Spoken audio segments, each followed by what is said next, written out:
Right. Hello, welcome. Uh Getting an episode live streamed in advance. I'll be out of town this Sunday, so but if you're watching on YouTube, it's the normal time, so disregard. But anyway, welcome Shasta to the stream. Hello. Thank you. Good to have me. Or good to have you. What am I saying? It is good to have you. You're right. Thank you for having me. Oh my No gosh. problem. Good start. Good start. You know what? It is a good start. So, I never know how to start these things Ay, ay. anyway, so to start it on a nice lighthearted note. Fair enough. Fair enough. Well, anyway, I guess we can go ahead and get started here with the obvious first question I always ask is how you got started with speedrunning. So, I actually came from the Let's Play side of things on YouTube. I didn't do Let's Play myself. I watched like a lot of Let's Players way back in like 2013, and like one of them I watched was it's not known as Patty, but it used to be known as Peakhole 44444. He did like a stream announcement on YouTube back in like 2013. He was like, "Hey, I'm streaming on Twitch," and then like that brought me over to Twitch. That's how I started like watching stuff in general. There, just randomly did that in like 2013 or so. I kept watching him there for a while. Eventually, he started like speedrunning himself. I think he ran a Link to the Past at one point. He ran it's like Goosebumps came to a Let's Play on at one point. And I think he ran it in GQ eventually. I remember he rated I think SGQ 2013 at the time. I watched him not long enough to the point where he also rated AGQ 2014 eventually, and like I got like sucked into speedrunning at that point, especially watching like Team Area 64 running Beautiful Joe back then. CGN's F-Zero GX run, which like everyone popped off for because it was just ridiculous. Like all those runs made me like really want to actually try it out myself, and I didn't have. I had one. Okay, so I had a desk at the time that had like a big like shell in the back of it, but it was really tiny. So I could only fit like one. I had my laptop and like I couldn't really fit another monitor on there. So my solution to actually trying to like start speedrunning, because I couldn't really speedrun any console stuff because of that, was like I splurged for a 3DS capture at the time, which Hmm. was like Okay. expensive, but that's how I made that work. So I was able to just like plug it in my laptop no problem, and then just go from there. And like the DS is my favorite system, so I was like, yeah, let's start for DS game. That sounds fun to me, and I chose Kirby Sweet Spot in the end, and that's the first game I ever ran back in like early 2014. Also, first game I routed too. Funnily enough, like I did both like right at the very for the very start. but like S- that, but that was always a really fun one. Started a long line of Kirby, I guess. Pretty much, yeah. So I got to stem from somewhere. hmm that was one of my favorite games growing up. So like it felt very natural just to choose that one more than anything else. Yeah, you always want to start with a game that you have some sort of nostalgia for and love That's like replaying. That's like most of the games I've run pretty much, other the ones I've come out like over the course of me speedrunning, I guess. It's just like games I'm nostalgic for in some way. Yeah, and the DS is a really good era of gaming. I think it's like my first era. Like I had an NES, so that's why I'm where I am. But then I had a hmm DS, and I love that thing. The DS is so good. We could, I'll get more into the DS later. I imagine considering like what I'm doing with Yeah, it, but like, gosh, I love the DS so much.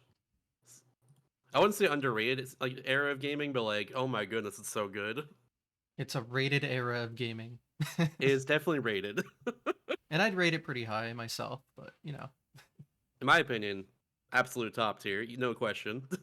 yeah, just really changed portability with the gaming. Just because I don't think Oh the yeah. GBA could do any good 3D. It had some 3D games, but like it was very pixely. I don't Oh know if you've ever yeah, seen 007 Nightfire for GBA, but like that game is it's atrocious. yeah. It's the way it looks and everything. It's just I don't know how they made it, but it's so weird. So for seeing those first GDQs, that was a like good era for GDQ. It really got a lot of Mm, people into it at the time, especially HDQ 2014. I hear that one talked about a lot. I think that's their first $1 million event, so I think so, yeah. really good event. That that one was wild. So yeah, being able to see it live, like I didn't find out about speedrunning till like 3 years later. So Wasn't around Mm. back then, but that must have been like really cool to witness that era live. Oh yeah, absolutely.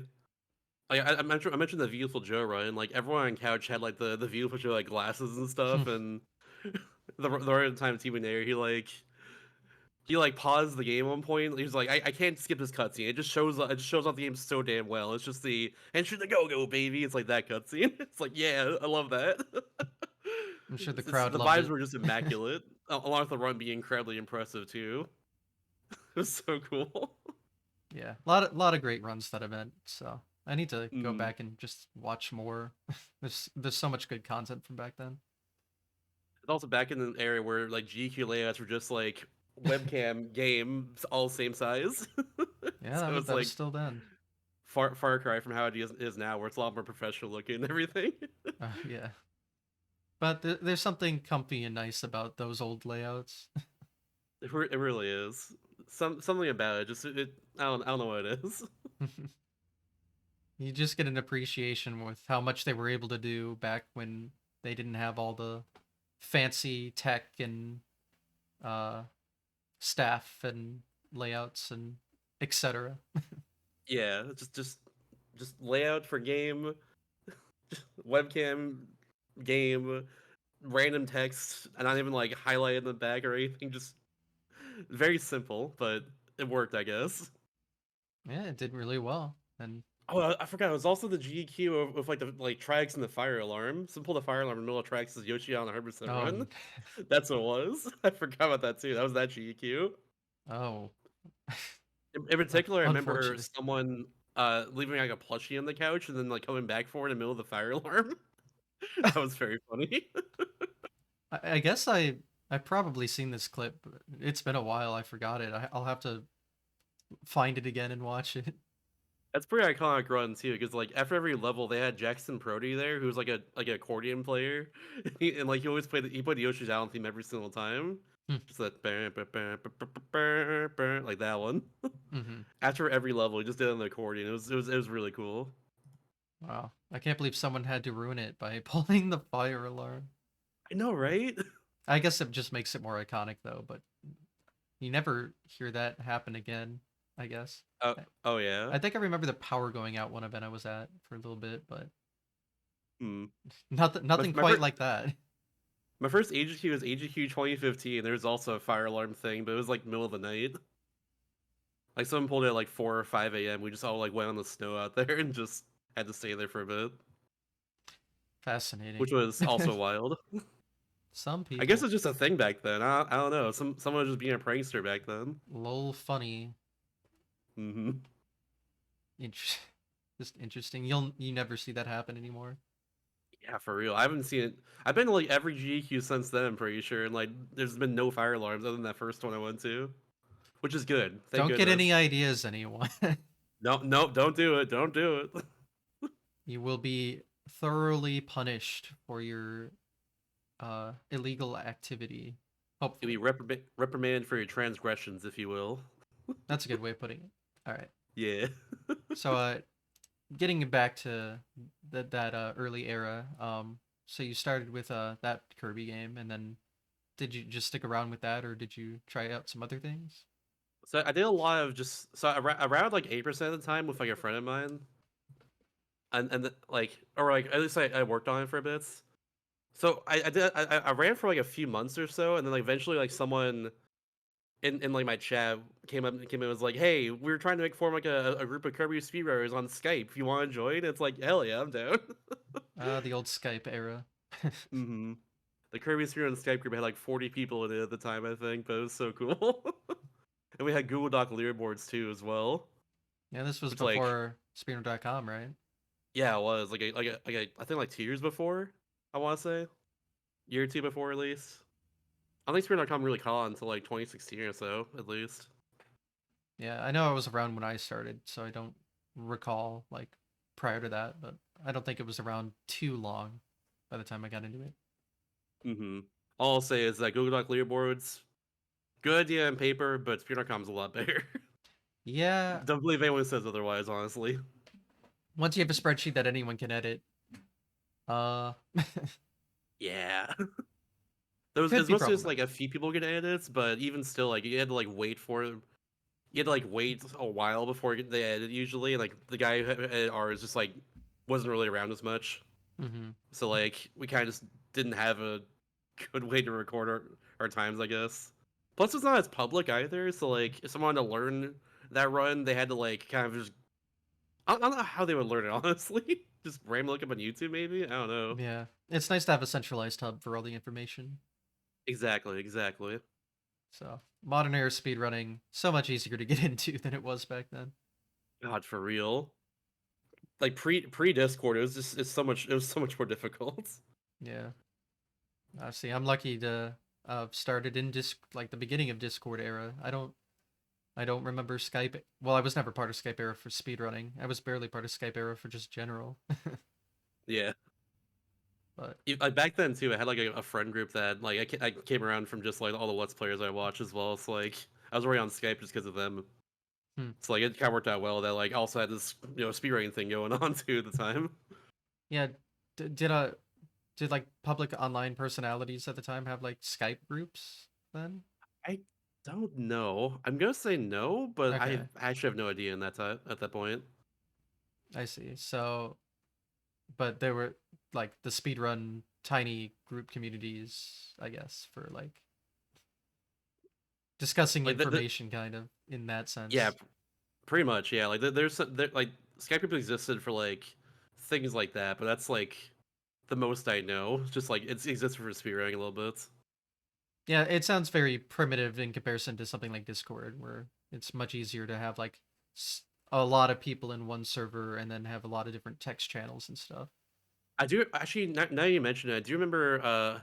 Atria Pie way back then had a Mumble group. Shout out to Mumble. I don't know what that is. It was a voice client like similar to like Skype, but like I don't know. It was definitely better than Skype, honestly, but it didn't catch on as much. Hmm, I had a friend group who also had like a Mumble back then too that we talked on all the time. mumble. He just joined in and then bam voice bam text channel. That's all it is. It's one of those things. Fair enough. But like I remember back then, like when Smash 3DS came out, it's like I was one of the people who like helped restream the tournament he ran for it, like the sub Hmm, tournament he ran for it, because I look had a at that. 3DS capture card at the time. Oh yeah, that's right. That's why I reminded you of that. I see. Yeah, I don't think too many people had one of those back then. hmm Which like kind of set me apart early on the spearing, I'd say, because like a lot of people didn't really have 3DS capture cards much back then. So the people who did like kind of like had more of a unique spread of games they can play Hmm. compared to the people. Yeah, once you get that, you get access to DS and 3DS, which Yeah, is and really like I took good. advantage of that too.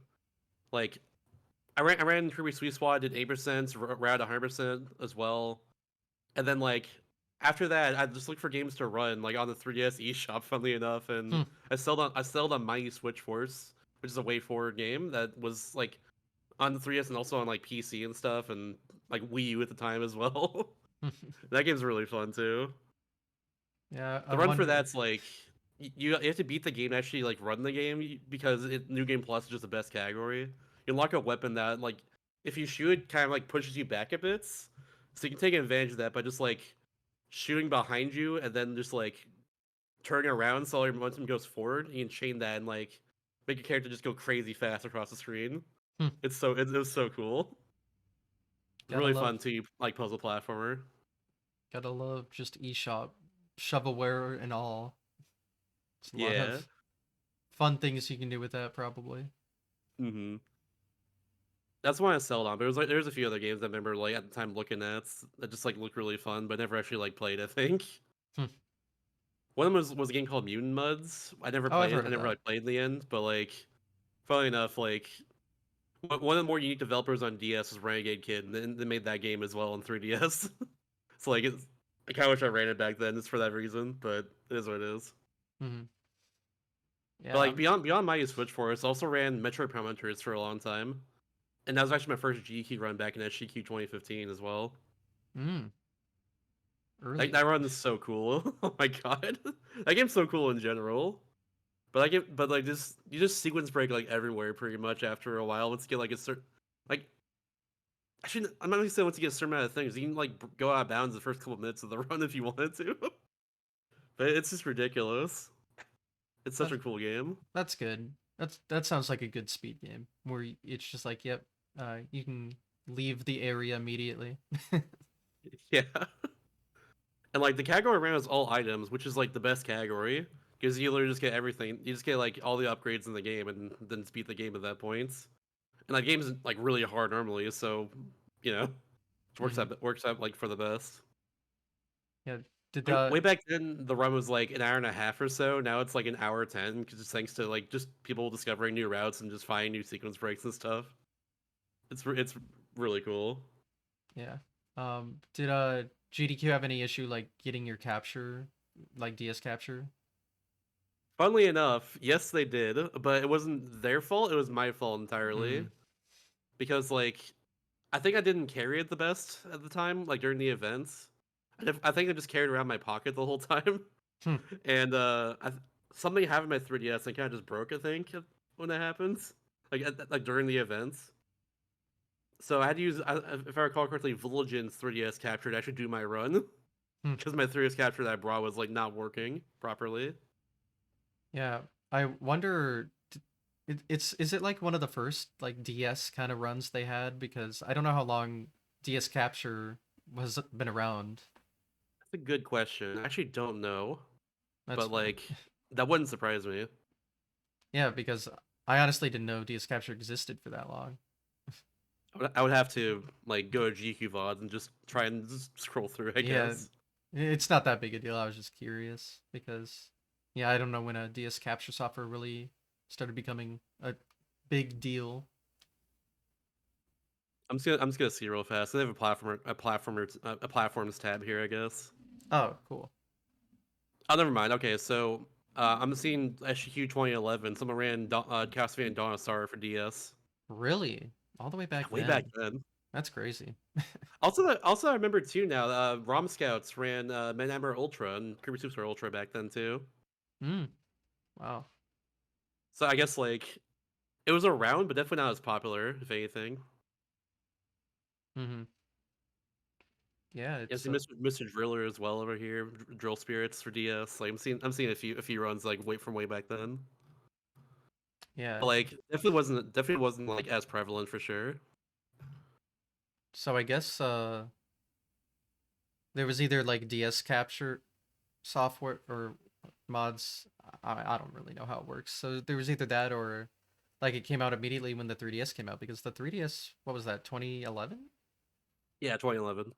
So if they were running DS games back then, that's like super early in the lifespan, if those are 3DS captures specifically.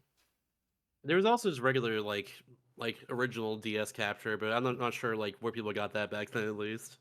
Yeah, I mean, it sounds so like even today, it sounds like it's kind of difficult. I mean, you have to ship your system somewhere, and it's a whole modding process. And the fact that they had stuff like that all the way back then is just kind of crazy to think about because it was an era where capture was hard sometimes, even with consoles or like things that are a little easier to do in theory. So Mm-hmm.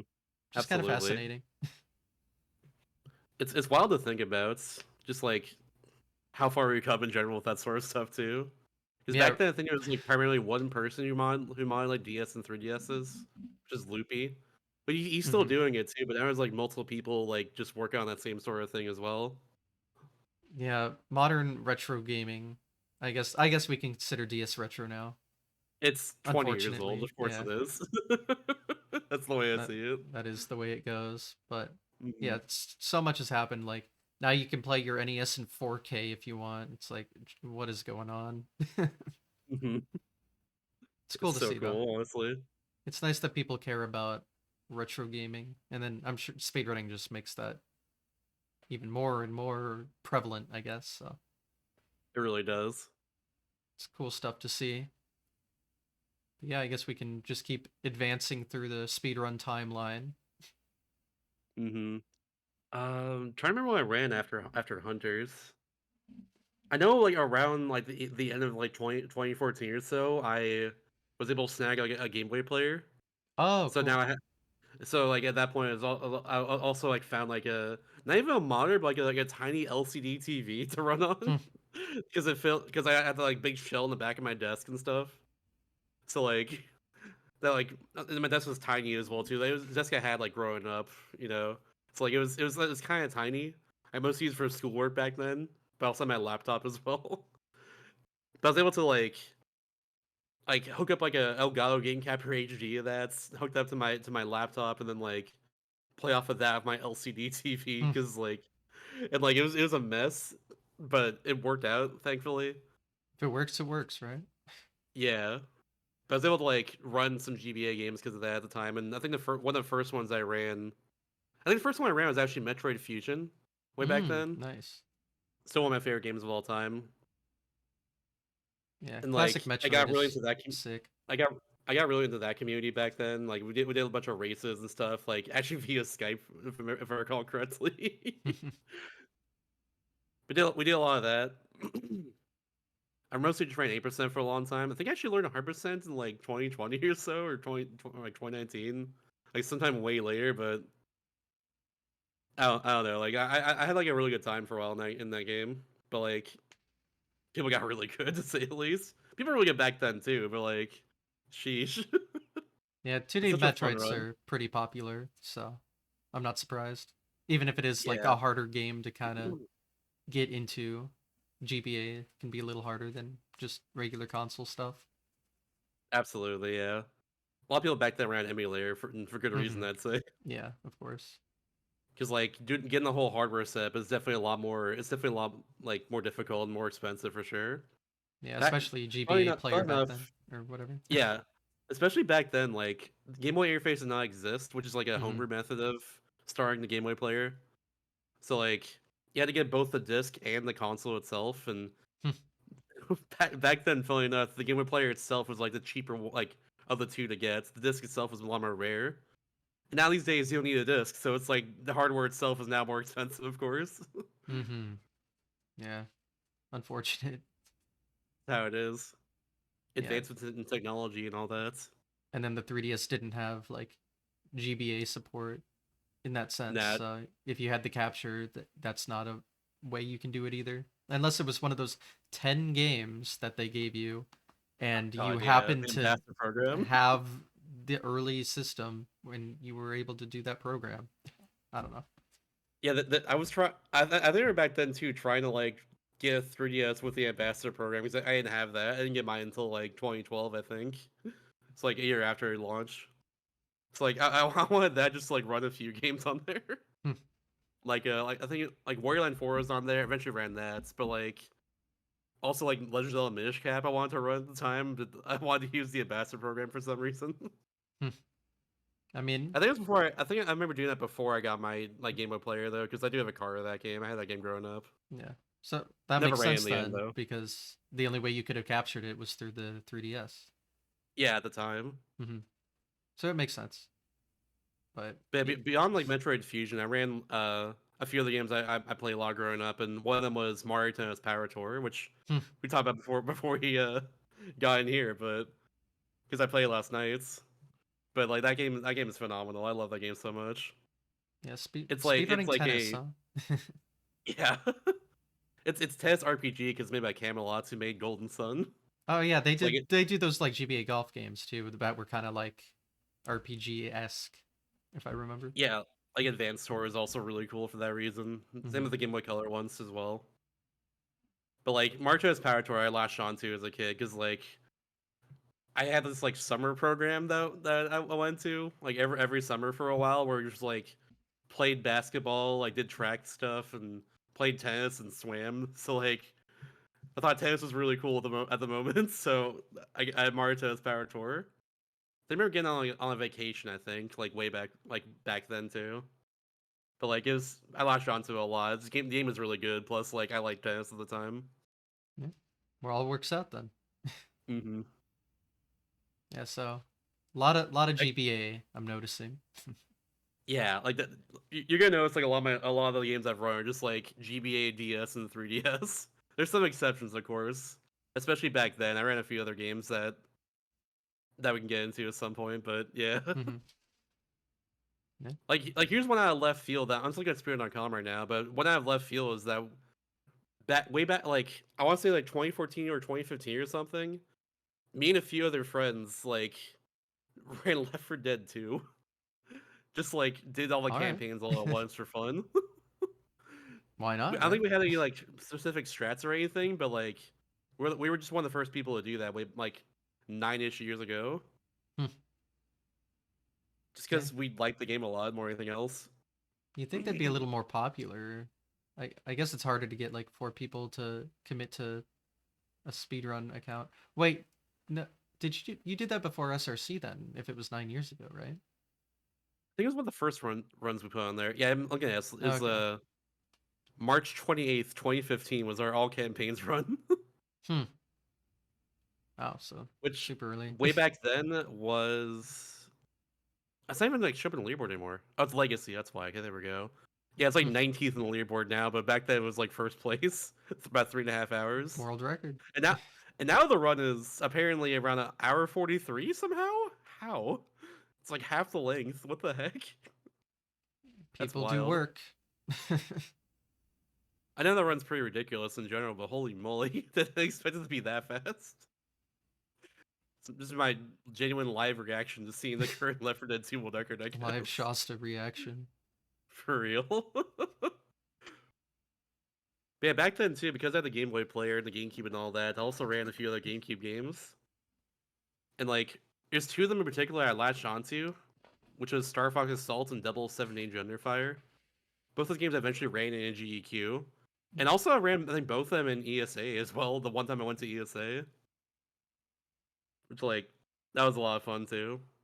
Mm-hmm. Yeah, Any because, like, cool things about Star them Fox, yeah, specifically? Star Fox Assault was, I got into it in particular because I saw a clip of a runner named Signa on Twitter at the time that's he clipped into like the barrier in like one of the like I think the fourth mission in the game that like just skips the entire level. He's able to just find a way to do that, and I was like, this looks really cool. Oh my god, I played this game growing up. It sounds like that's gonna be a fun run, and yeah, it's pretty fun honestly.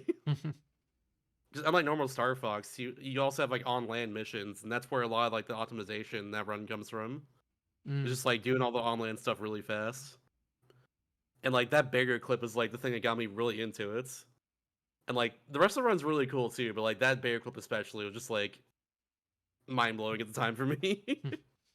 I was gonna say most of the time when I see Star Fox, it's kind of auto scrollery with the Mhm. flying mechanics. So people usually go for like most hit runs or some sort of score based thing. But yeah, once you have like control and like a ground thing, I can see that actually being like a lot more useful in a speedrun sense.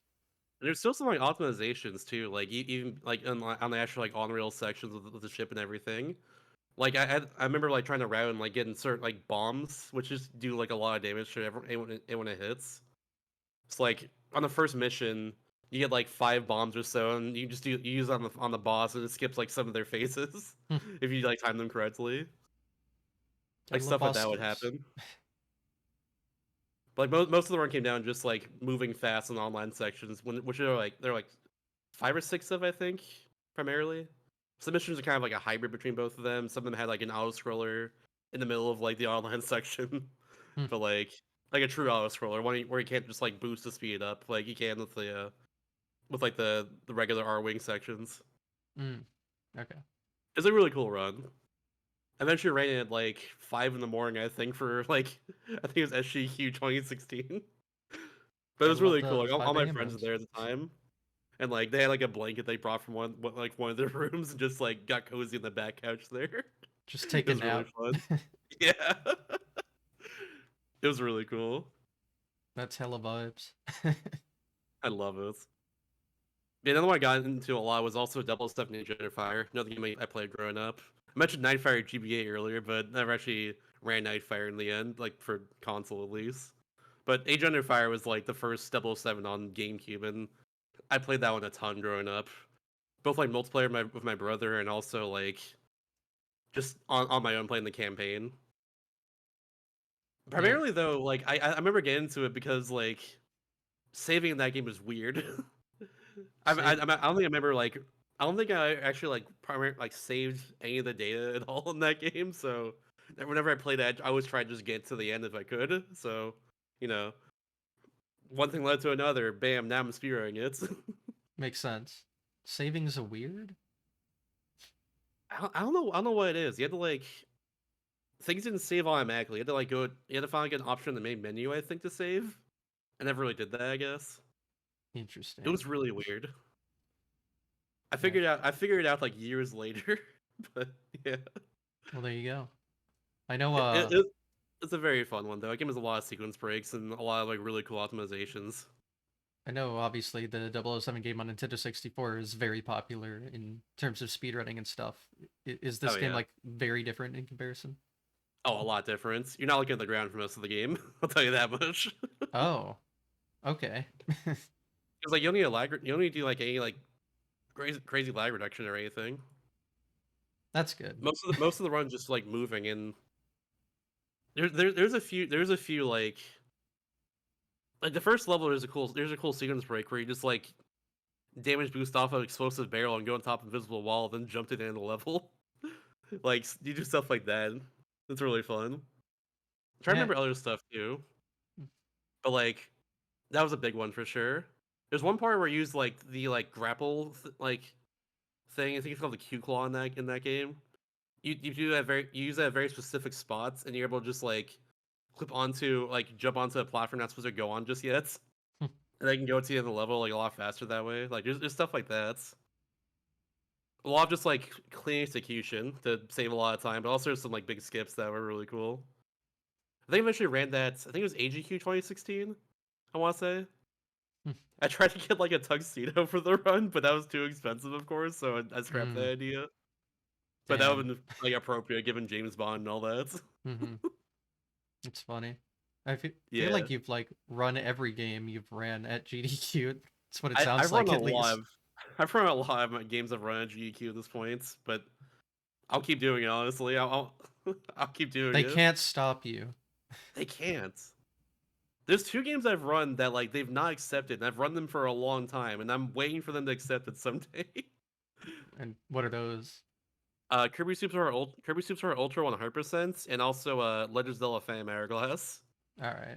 They've yet to accept any of my runs I've done for that game, like for GEQ. I've submitted both of them for a long time, and it's usually like one of the other three games I submit that gets in Surely one day, right? one day. The problem is that one is 2 hours long, the other one's 3 hours long, Oh, but I like see. Yeah. they're both good runs. They're both really good runs. Yeah, but It's just like length is really yeah, the problem. I think. obviously length plays a pretty big factor in exception to the event, so Hmm. that's just how it goes. Just how it is. Yeah, well, keep going down the timeline. I guess running on my GameCube trilogy here, looking at Speedrun.com, Warrior World is also a game I ran a lot back then. Oh Or yeah, ran a little bit back then, I mean. I'm Not not too much. I'm not too familiar with that. Is that like a continuation on like the Game Boy Wario Land series? Kind of, sorta. It's a 3D platformer instead of being like a 2D platformer. You very much Oh, okay. it's very much a collectathon, but like instead of just like collecting things normally, you go into these like little challenge stages around like the world that you go around usually. And like once you complete that, you get like the MacGuffin to unlock the boss of the area, and then you beat that boss, and then bam, you're done. Hmm. That's how it works. But like, there's a lot of like really ridiculous movements like stuff in that game, and I remember watching someone run that game back then, just like getting engrossed in how cool that run is movement wise, Hmm. or anything else. That's That's interesting. why I tried to like run it myself. I didn't have a good time. I didn't have like a good like time by the end of it.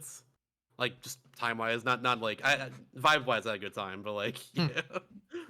And that's what's important, right? Exactly. It's a really fun run, but like it's really hard. Hmm. A lot of precision in terms of like the skips, because like there's also a thing called a super jump in that game. Where you just like you like do like a dash, press A, and then like pause the right frame, and then press A in the very next frame, and you just like get like a really high jump. Hmm. And like that's what made me like kind of stop like running it for a while. It's because like that couldn't I can never do that, and I can never do that like super consistently. Yeah, that sounds annoying, but you Hmm. gotta love that random just glitch tech that exists in some games, I guess. Yeah, the frame perfect stuff. Oh, Some don't I people, know about it? yeah. Some people can do that without like a buffer too, like a pause buffer, but not me. Definitely not me. But yeah, I didn't know. I thought all Wario games were 2D, so I didn't know they made a 3D platformer with them. Yeah, that's the one. That's the one 3D platform that exists. Made by Treasure back then. Hmm. Which like I know like Treasure's reputation back then, but like they're known for making a lot of really like bullshit difficult games, basically.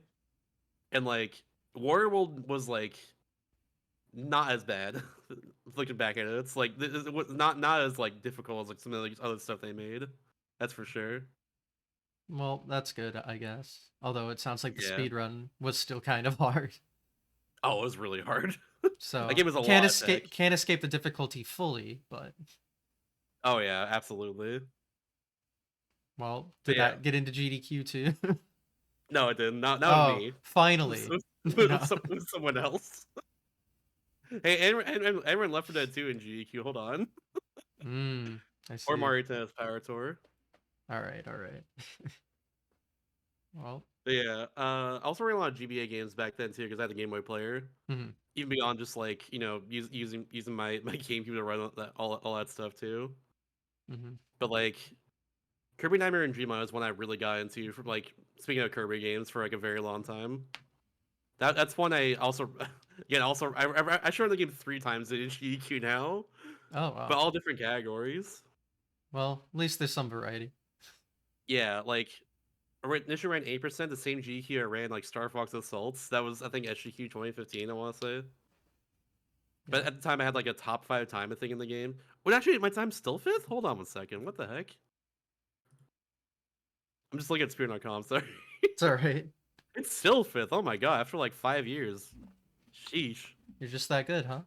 I guess so. I ran it a lot back then. I think I had like 6,000 attempts or something. Oh my god. Okay. It's one of those things. Fair enough. I ran that. I think a few years later I ran 100%. Oh no, never mind. Other way around. I ran 100% that FGQ, and then like a few years later I ran 8%. Because at the time we had like a tournament for 8%. That's what it was. Then over the pandemic I ran Midnightmare in Nightmare in Dreamlands, which is like the side mode. They unlock after beating like the game like twice or something. Hmm. I did as a race with another runner named Rocks. Shasta Rocks. Rocks underscore. Yeah, Rocks Oh, underscore. of course. Um, how long are those runs? Like approximately. About 40, 45 minutes. All right, so My Nightmare is a little shorter than that because it's very much like streamlines the game. that's a good amount of attempts for a run of that length. So definitely put in the Oh work. yeah, it's a hard run too. It has a lot of very like a lot of micro optimizations plus like the mix mechanic in the game where you suck in like two enemies at once and it goes through a whole wheel of like all the powers in the game. And it's Hmm. like a 4 frame window to get the right power you want. So like you do that a lot throughout the run, and a lot of the optimizations over time became like, where can we mix for wheel or for high jump or something? Where can we do that and save like 5 seconds? Hmm. It's like stuff like that usually. Well, Eventually became Kirby Nightmare in Wheel Land because you just mix for wheels so in much. Wheelland. All right, Yeah. fair enough. That's kind of the funny thing about a lot of Kirby runs is that like at least when you play as Kirby himself, like the run usually comes down to like how can you implement the fast power? How can you use the fastest power? Like Yeah, you abuse you whatever know? power up is just speedy. That's what I've noticed. Yeah, Which makes sense, I suppose, but it's just it's funny not how many all the power ups time. there are, and you just don't use most of them. Yeah, like it's not all the time you use like the fastest power. Like obviously for boss fights, usually it's not as good. Hmm. With some exceptions, like Jet and Superstar and Superstar Ultra is just like the best power in that game. You use it for most things because it also does good damage too. But like back in Nightmare in Dreamland, like you wouldn't use wheel for like pretty much any boss fight, so you have to get rid of that and get back later usually. Hmm. I see. And the Game Boy player can do like Game Boy and Game Boy Color as well, right? That's correct, yeah. Did you just avoid those? I didn't really. I think mostly on Game Boy, I played like like Pokemon. I want to Yeah, say I know there's I know I didn't Kirby really like run obviously that. started on that system, so and like Wario Land started on that system, so I wasn't sure if you did like the whole series or not. Nah, I did in the end. I did play War. I did like run Warrior Land 4 for a long time too. That was also a run I did a lot of way back then too. But that's a GBA. Yeah, it's Yeah. GBA. All right. I love Warrior Land 4. It's I for for a long time I'd say it was my favorite game of all time. It might still be for all I know, but like Mm. I love Warrior Land 4 so much. It's like the perfect 2D platformer in my opinion. Thought I got some The good game is just strategies. it's so cool. I ran primarily zipless because the game has zips to it. Mm. Where like if you like go into like a 90-degree corner and like crouch there like in midair, you're able to and like pause and unpause in the right frame. You're able to just like kind of clip into the wall and just Kind of sounds like like Mario diagonally zip. 1 minus pausing. Yeah, you like diagonally zip into the wall. Which, funnily enough, that game is the basis for the engine from Metroid Fusion and Metroid Zero Mission. You can't do that same zip in Metroid Zero Mission, but you can do that in Fusion as well. Hmm. So like, it's funny how it works out that way too. But like, I didn't run that category because like doing that is just not fun. You know, Mm. it's not fun to grind that out. At least in my opinion. So I just ran zipless, and eventually I was able to get that into a GEQ as well, like over COVID.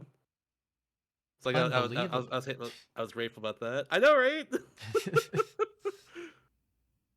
But like, and I ran like the harder category, like just because like that game has 3 difficulty: as normal, hard, and then like S hard.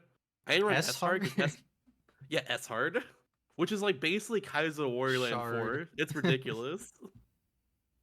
Like you start each level in S hard with 1 health instead of 4. So like Mm. one One of hit and you just those. die. You just start level over, Hmm. which makes things really difficult. They throw enemies at you like everywhere too, and like you have to collect 4 chests and also like get your friend named Keezer, who's like this like key ghost burb thing. Hmm. They're pretty cool, but like you have to get all of that to like unlock the next level and like unlock the boss at the end of the passage too. So like they usually put like the chests in very obscure locations to get. Usually put Keezer in a very weird spot too, like every single time. Usually around a bunch of enemies, so like you had to like route in like hearts to gets for S hard. I never actually ran in the end. I ran hard instead for GEQ, but like that run is also really difficult for the same reason. Just a lot of really precise movement. And that game allows for such precision with your movement, so it was really fun. Yeah. I'm gonna call it You move Shard, but Shard, yeah, definitely doesn't sound marathon safe. yeah, it definitely isn't.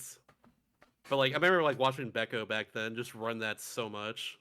Yeah, also Becco is so good speedrunning stuff. Yeah. But like he got me into he got me really into running Warrior Land 4 back then. He ran like every category and had a record in like every category. Yeah. I mean, Eventually, sounds I did get cool. a record in that game too, but like it didn't last very long. Yeah. But I was happy to at least Competition. be like on. I was happy to at least be on like the, you know, like the just on more like a history for the game at some points. It's always fun. Yeah. Yeah, that game is so fun. How many It's got records have you such. had just in general? Oh god. Oh, is it a Let me lot? go down. Let me go. It's a little bit because I've been doing this for a while and I've ran like a large variety of games. Yeah. Just looking through like Stream.com. I've my like Kirby Sweet Squad, Mighty Switch Force. I think Star Fox Assault. Star Fox Assault for sure.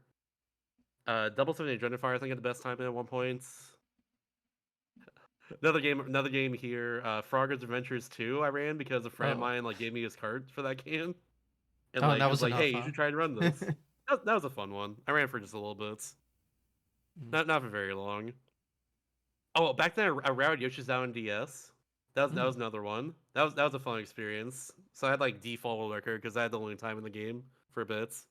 Hmm. Now my time is like I think half an hour worse than world record.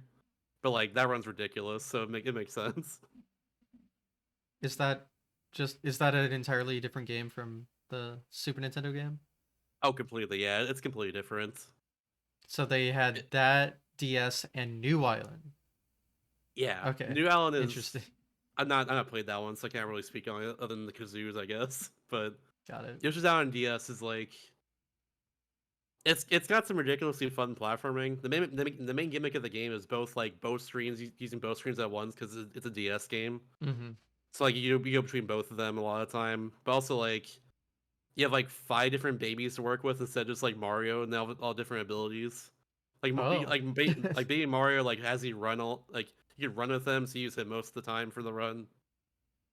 But also have baby Peach who has a parasol and floats down. You have like baby DK who has like a big punch for stuff. Hmm. Baby Wario exists, and then they also have baby Bowser who like uses fire. Baby Wario exists. That's He all. exists. All right. Fair He's enough. terrible. That's all I know. I His whole thing definitely is got like that impression. yeah. He has like a magnet that attracts money and like Mm, metal boxes, and that's really all he does. It's really bad. yeah. So literally unhelpful just if you feel greedy. I think you use him in the run just for the time where like you unlock him and that's it. Just for Mm. like that stage like where you unlock him Well, there you go. for good reason. He's just not very good. But like the run itself uses mostly Baby Mario, who like you just run really fast with. So like it's really fun for that reason. That's cool. Yeah, I didn't know like the other Yoshi's Island games were so vastly different. It's not a Hmm. series I've ever really looked into. I really just kind of know about the Super Nintendo game. Yeah. So it's cool there's a whole series around it that I didn't realize was like an actual series. There's a few of them. I tried playing Yoshi's Woolly World on Wii U like Oh last yeah, year those are sometime, and considered kind of the same franchise. yeah, it's the same sort of game, but it's a lot slower. I feel like it wasn't as fun for me, but it has a charm to it. Hmm. I've heard good things. Yeah, I know Crafter World on Switch is also pretty decent apparently, Hmm. but I never played that one. Yeah, they have a Woolly World on a 3DS, I I believe. forget they do, don't they? Yeah, I forgot about that. it's funny how obsolete the Wii U is. Like a lot of the good Wii U games, well, like worth your time Wii U games, kind of were on 3DS, and then or on Switch, were ported to Switch.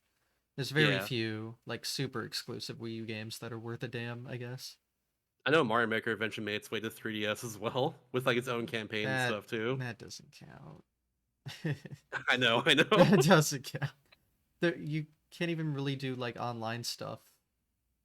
Hmm. It's so stupid.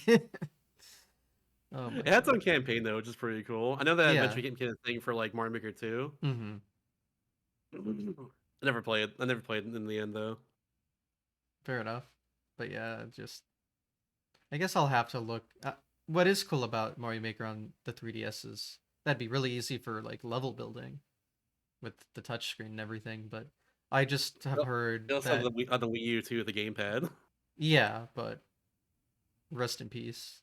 Rest in we're, peace. we're we're trying to forget about the Wii U, I think. So, Completely fair. but yeah, I know there's a few exclusive Wii U's games that are worth something, but Yeah. not Like many. my Wii U after a while was my Smash Four and like virtual console machine. That's what it was for me. Yeah, that's fair. Which also ripped Smash 4 online as earlier this year.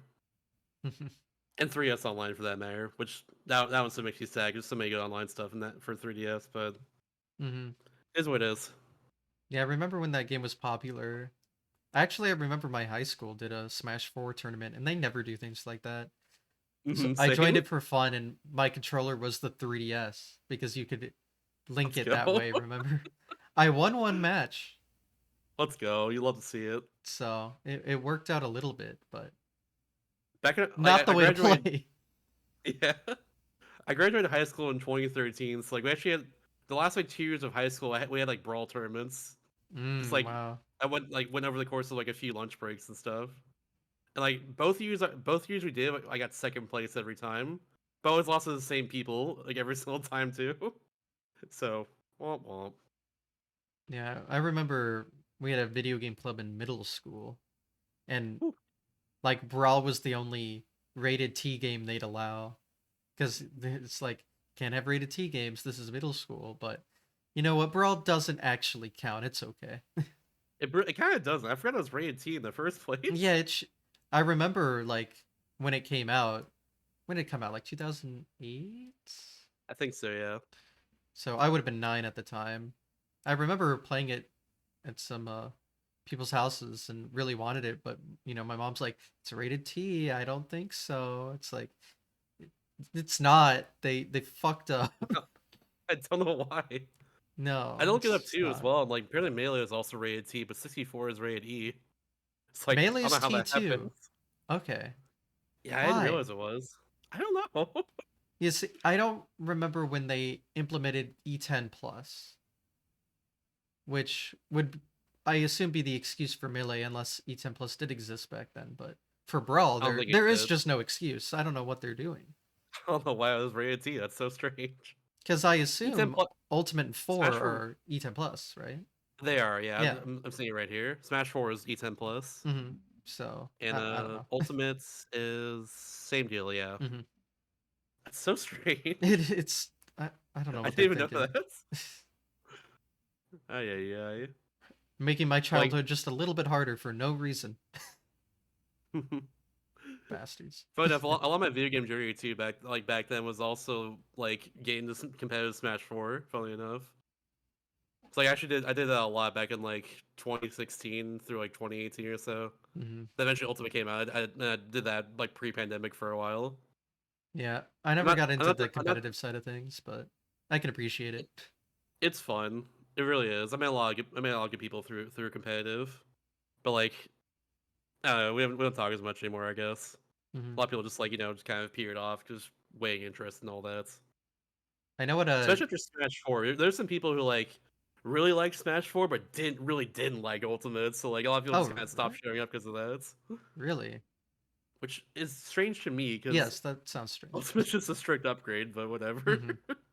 I mean, I'm sure they play differently, but I mean, Ultimate just has so much more variety with, hmm characters and stages and everything. It also doesn't have like broken Bayonetta. Bayonetta's still pretty good, but like she's a lot harder to play now. Mm. But God, she dominated Smash 4 like after she came out. That's Hmm. around the time where I got into competitive too, so like I had to play Bayonetta a lot. I see. Like I played Toon Link, so thankfully I had like a pretty decent matchup against Bayonetta, but like, sheesh. Hmm. I know you would run a lot of the Smash tournaments that happen at GDQ events. There's a I dedicated did, Smash yeah. room, so I did for a while, but like not anymore. I don't want to like do that again. fair enough. But I remember some friends would participate in it, and you were the runner of it. So I just remember that. Hell yeah. I It was think. a fun time to do that, but like I don't think it was worth the effort in the end.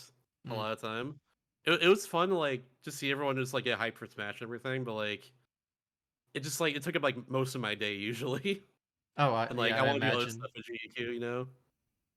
Yeah, yeah. You want to be there Even like to enjoy it, not. yeah, like even like hours before and after like I set up and everything. Like I'm like scrambling to find like setups and stuff from like World Nine Gaming or just like my own setup and all that, and sometimes it's not enough, and it's like it's gonna take so long now. Mm, It's just a lot of effort, but like it was still satisfying in the end. Just like seeing everyone just be hyped about Smash and all that, and people just popping off for their friends, just like in tournaments.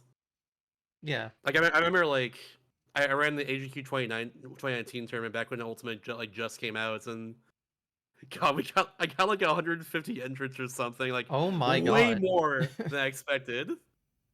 And like Okay. that tournament lasted like the entire day. And we started like the afternoon and like went to nighttime or something. Just because like Yeah. it I expect so many people to participate, and I had help in the end from a few people. Like shout out to Swoos, like he helped me out a lot back then, especially just like calling out matches and getting people in the right steps and everything. Hmm. But like I just didn't some realize people it was just that hype. many people. Oh my Like god. the room was packed. It was ridiculous. Yeah, I remember the melee stuff because I had a friend that I think I made top 3 in that tournament. Oh, But nice. uh, yeah, I didn't see Ultimate. And I guess thank God because whoa, Yeah. that's a lot. If I recall too, I also like entered too as well, and I think I don't know if I got like top three, but I think I got like I know I got like, top eight at least. I remember in particular I played Young Link at the time. and I played Simply for top 8. It's like the Super Mario 64 runner. Mm. He played Crumb at the time, so like he had a good matchup against me, and like I barely squeaked by and beat him in the end. But it was like game 3 last hit, like super close. Gotta It was love super those cool. down to the wire It, matches. Shouts to Legend of Zelda speedrunner like Zahir, who got first place in that tournament of his Link, which was absolutely ridiculous at the time. Like his Link was ridiculous. It's still ridiculous, but I don't think he plays much anymore. He has like a kid now and everything. Mm. Darn life getting in the way of video games. Uh, How it's dare. fine. Yeah, of course. But yeah, those are always cool to see at the events. Yeah, I know they have their Mm. whole room. To this day, they always have some dedicated room for that kind of thing. And there's a lot of overlap between Smash and speedrunning, I feel, so it works out. Yeah. For me, for a while, like I try to balance between both of them, just going to like locals and also doing like speedrunning and streaming stuff and other stuff on the side. I was keeping like really busy for a while. Sounds like it. But yeah, It was worth it though. It really was. that's good. Um, so I guess we can just head back over to the timeline if you remember where we are. Yeah. I guess I'm talking about Metroid Zero Mission a bit. Mm. I didn't That's run the down for like a like remake of the original, right? yeah, remake of Metroid One. That game is really cool because it has some really tight movements, especially. But like, damn, is it hard? It's such a brutal run. I It's notice like, most Metroid games seem to be hard. yeah, you'd be right on that one. Yeah. That one in particular is really hard because like your iframes don't last very long, so you can kind of just like get hurt and die really quickly if you're not careful, especially in 8% where you don't have as much health. Mm. And also like it's really easy to mess up movement in that game because it's so fast. There's stuff like single wall jumping, but like you have to like the window for it's like super tight usually. So like it's very easy to just kind of fall down sometimes if you're not careful and like you move so fast on the wall, so like you have to like react really fast, like all your inputs and stuff. Like it's a lot, but it's really fun and satisfying run. In particular, Smash Record 2016, I challenged Curry Master to a race of that game. Who ran a lot of Metroid back then, especially, but now he doesn't run as much. Mm. And like I had to like really get good to like keep up with him. You know, I was one who like challenged him to the actual race, which got into the event itself. But like it was, I remember like I think like more than anything else, I try to get consistent and just like really try and complete runs because like even doing that was just a challenge a lot of the time. And Hmm. like I ended up losing him by a few minutes because he just ran the game a lot more than me back then. But like I got my time down a few minutes before the events, and like I am getting consistent, being able to actually complete a run in the first place, and all I cared about was that I completed the run and didn't like die at all. So There I you didn't go. care that a lot. Like Goals. I'm just like, yeah, I actually just completed the run. Didn't have to mercy kill me. Let's go. I was so hyped for that. That's Yeah. how I remember more than anything else back then. It's crazy how hard Metroid games are in both just casual and, of course, speedrunning. Like, even if you know what you're Oh doing, it's yeah, like sometimes just hard to not die. yeah. Especially in that one. That fusion, I'm not much of a problem with usually. Even like 8% where like you have less health and stuff. Like that one's not really been an issue for me. But Zero Mission was a whole other beast. That's why I didn't run that as much. I feel like because like it's so difficult and like saving time in that game it just comes down to like micro optimizations usually, Mm, which like it's fun in its own right, but I didn't want to like really grind it out as much. But I still did a lot of attempts back then too. yeah. The game is so cool though. Yeah. Metroid games, especially, well, I don't know much about the 3D ones, but I know the 2D ones, especially, just always are like really good games to run. Hmm. So they all have their own unique bullshit, I guess. They really do. Gosh, like one of the hardest sections for me, if I really wanted to like go fast with it, was the zero suit section after you like quote unquote beat the game where Metroid 1 would end, like the stuff that comes in with zero mission. Like, because in that section, if you really wanted to like optimize your run, you would skip doing like getting the save there after you go to the zero suit section, which would heal you automatically. Because you just start off with just like one E-tank of health. You have 99 health there right at the start of it. So Mm. if you wanted to really go fast, you'd skip that, and that saves you like 10 seconds or so. And like that's a lot for a run like that, where like little bits of movement will save you time. So like I remember back then trying to like really grind that out, especially, and like that's so hard to do. Mm-hmm. It's so easy to get hurt like once and die there. It really Yeah. is. Oh yeah. I think I eventually Enemies got it though, like in one run at least. But like, golly, enemies it's love so destroying difficult. your health in these games. Hmm So you need a lot of It's it. And when you it's don't one of have those it. things where it's just like you get her once, and then bam, runs over. And Mm-hmm. that's like half an hour, like 25 minutes, half an hour into your run. So like it's brutal to say the least. Damn. And then you get all your stuff back, and it's like, yeah, kicking ass, destroying all the space pirates. Let's go. But you gotta get through the bullshit first. You gotta get through the really hard stuff. Well, yeah, that sounds just like a fun, unique take on the original. Yeah, So that game that's is cool. amazing. In my opinion, it's one of the best remakes of like any game in general. Mm, It's it's incredibly good. I've only appreciated it more over the years. that's cool. I'll have to look Love that into it. game. I need to just play Metroid games eventually. Oh, you gotta. It's one of my favorite series in general. Yeah, I recommend playing Metroid Fusion more than anything else, though, or Metroid Dread. That game is also incredible. yeah, I'll get to them eventually. You know, the backlog just grows ever larger, and then you just never get to anything. So Relatable. yeah. Well, I'm trying you to get through my backlog a little bit now. Just, but I keep like, for a while I didn't get to a lot of my backlog because of the speedrunning, but like now I'm just like, whatever. yeah you have kind of a different backlog you gotta work on right now, Yeah, that too. which I'm sure we'll get into later. But Yeah, I'm almost done talking about GBA games. Don't you worry. I ran a lot of those back then, but one of them in particular, I ran more than anything else, and actually got me Twitch partner back then. mm. Was Mario and Luigi Superstar Saga, one of my favorite Oh games ever wow, made. yeah. A big like curveball from all the platformers I ran for a long time, but like that game Yeah. has a lot of platforming too, so it kind of works out, I guess. But I played the game a ton growing up. I did so many playthroughs of Superstar Saga as a kid, and like, oh, it's only natural I eventually tried to run it, and the glitches in that game are ridiculous, but I tried to learn them at one point, and I got them down, but I never actually did a run of 8% in the end. But I primarily ran glitchless, which is like a 4 hour long category or so. A little less if you're like pretty good, and eventually I got to that point where like I got pretty good at that run. But yeah, like it's such a fun run though. hmm I have good memories of Bowser's Inside Story. That's the only Mario and Luigi game I've ever had and played. That's a good one too. Yeah, I remember it being I'm very looking forward good. to eventually playing that game, but like I remember like not like it as much as the previous two, but it's still being really good. Mm. I'll have to try the other ones, but again, backlog problems. So Yeah, Superhero Saga is very worth it though. That's like a top 5 game for me. I think even still, that game is cool. so incredible. Just like it's one of the most charming games I've ever played, and just like it's very much a different take from a normal Mario game. Like the Mario Brothers have more personality than usual, and like it really shows with like the animations and all the noises they make and the cutscenes and everything. Like it's very charming and just it's so good. Yeah, I know Alpha Dream did some good work.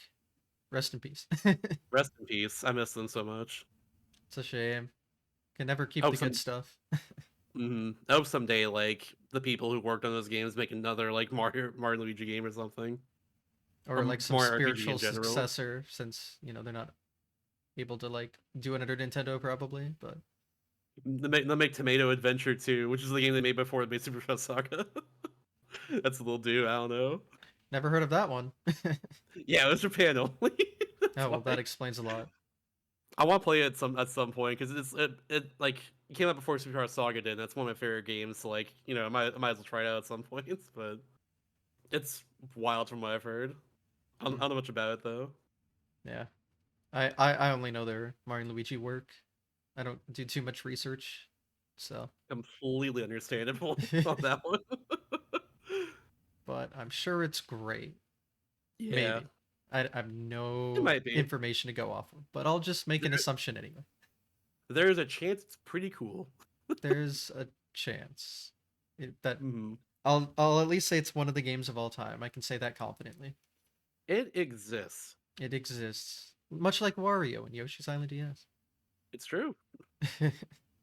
Yeah, Super Hero Saga, I ran that like consistently for a while, and like at one point in the middle of me grinding that, I was averaging like 200 viewers or something per stream. Holy shit! Like, yeah, it's hard for me to hit that these days, but I'm slowly but surely getting there. Hopefully, but like, yeah, like I was a lot of people like watch me like run that game back then because like not a lot of people streamed that game back then in general, and like it was a really popular game Mhm. for good reason. It's resonating with a lot of people, and me especially too. It's like, and like doing glitchless too is also helpful because like it's just a longer run. People like longer runs in general, so like it kind of worked out for me. Mhm. And, like I was getting good like decent viewership back then for on Twitch with all the other games I've run, but like that was the one that really like pushed me over the edge for Twitch partner, and like it took me a few tries, but like I did eventually get that. It's like from just running that game a lot. That's cool. I remember in particular, I was playing like friendly as a Smash 4 with people at ESA 2017, and I got the email like in the middle of friendly. It's like, "Hey, you're accepted for Twitch Partner Program." And I was like, "Ah!" It was really cool. Popping off, but not for Smash. Yeah, It's funny. It's a good it game was to a get fun, it fun from. time. It It really just it is. makes it that much more like impactful. Just You a know. game that like I absolutely loved. Like Hmm. it's perfect. Can't write a better story. Hmm. But yeah, that's the only GBA Mario and Luigi game. It is, yeah. Yeah. The rest of them were DS and 3DS. Hmm. Yeah, and I'm so used to them having like the two screens, so it's Hmm. interesting it being on one. Although I guess the bottom screen for most of the games were just like kind of maps and whatever, so it wasn't too important. Yeah, not for that one at least. I think it was a little prevalent in Dream Team on 3DS, but I could be wrong. Hmm. Yeah, again, I've only played Bowser's Inside Story, so that's my frame of reference, all I can go off of. It's completely fair. I Hmm. played at this point. I played most of the Mario RPGs just because I love that series. Like Yeah, both Paper Mario and also Mario and Luigi. they're all really good in their own ways. So, They really are. I thought I remembered like some really crazy looking glitches in I think Superstar Saga that Oh like yeah, no, that game. corrupted things. Yeah. So that game has what we call pixel vomits. It's Oh, it's a, I see. it's a, it's a side effect of doing what's called the barrel storage glitch, which has you get like any extra man in the game if you do it correctly. Which like is very broken in some spots because it allows you to just kind of like clip over some walls that you're not supposed to be able to. I never ran 8%. I never did any of this, so like I'm not the best to I see. explain like those glitches, but I know in particular one of them in like one area of the game. If you do that, clip over the wall, it skips like 2/3 of the game straight up, which is the All basis of the right. 8% run or anything else. Fair It's enough. like you get to the first barrel in the game like 50 minutes in, then you just break the entire game. Hmm. Gotta love it. Hmm. You skip to like the second, like the last fight in the game before you go to the final area of the game, and then you skip like the final area of the game entirely, and then that's the run. And then, they fight like the final boss at level 9, which is still one of the hardest things that in like any run, pretty much that I've ever seen. Hmm. Because it's one of those things where like if you get hurt once, you die on both phases of the fights. So it's just like ridiculously difficult. Oh yeah, because you're such a low level. Yeah, and like the fight itself is not short either. You like you do like 3 or 4 minutes. You do like 3 or 4 minutes of dodging attacks, like at least. And if you get hit, if you mess up once, it's over. Like But there's it's no just like ridiculously difficult. RNG involved, right? You can dodge everything. There's some luck involved. Oh, Like okay. what attacks they do like Kakla has like 4 phases to her fights, and like what attacks she does is random like in those phases. You ideally want to skip the last phase because the last phase has like a few attacks in particular that are really really hard to avoid, even if you're experienced with the game. Mm. That being said, though, all this is not really a problem in glitchless because you have a lot more health and a lot more. They do a lot more damage. That's Like fair. ideally, Ideally, you two cycle Cackletta in glitchless if you can mash really fast. Hmm. Which is like a big reason why I stopped running that game for a while, or for a long time, is because like mashing is just so prevalent in that run, both for text and also one particular damage mechanic in the game. It's called Chopper Bros. It's one of your bros moves they use in that game, which which like well, you do like a little button combination, then you mash as fast as you can from the final bit of it, and then Mario just hits someone with a hammer over and over again. The faster you mash, more damage you do. Coupled with like a badge in that game called a mush badge, which like the more mushrooms you get, the more damage you do, the more damage you deal in general, like base damage. So like you couple that with the mush badge, you just do like ridiculous amounts of damage. It's a very broken combo, and it was nerfed in the remake of the game, to say the least. Shocking. Yeah, you can't buy mush badge in the remake, and also like mushrooms don't do as like you have to get more mushrooms, get more benefit out of it. It's like more than you had to get in like the original game. So like it's not as good anymore, for good reason. Mm-hmm. No, But like that was the broken combo. You use in like every category of the game. yeah, It's I can see absolutely that being ridiculous. annoying. Mashing is never really fun to have to deal with, especially not on that system. I'm sure. Yeah. These days, thankfully, they allow turbo controllers, which Oh, like that's that good. game needed Yeah, that's more than good. anything else. Because like more than anything else, like the text was the biggest problem for me. There's so much text in the game because it's an RPG, of course, Mm-hmm. and like mashing through it as fast as you can means you save more time over the course of the run. I remember doing one run in particular where like I didn't care about my health at all, which is I don't advise this at all for the Yeah. record. Hand health is important. Arm health is important. Make sure your body is good.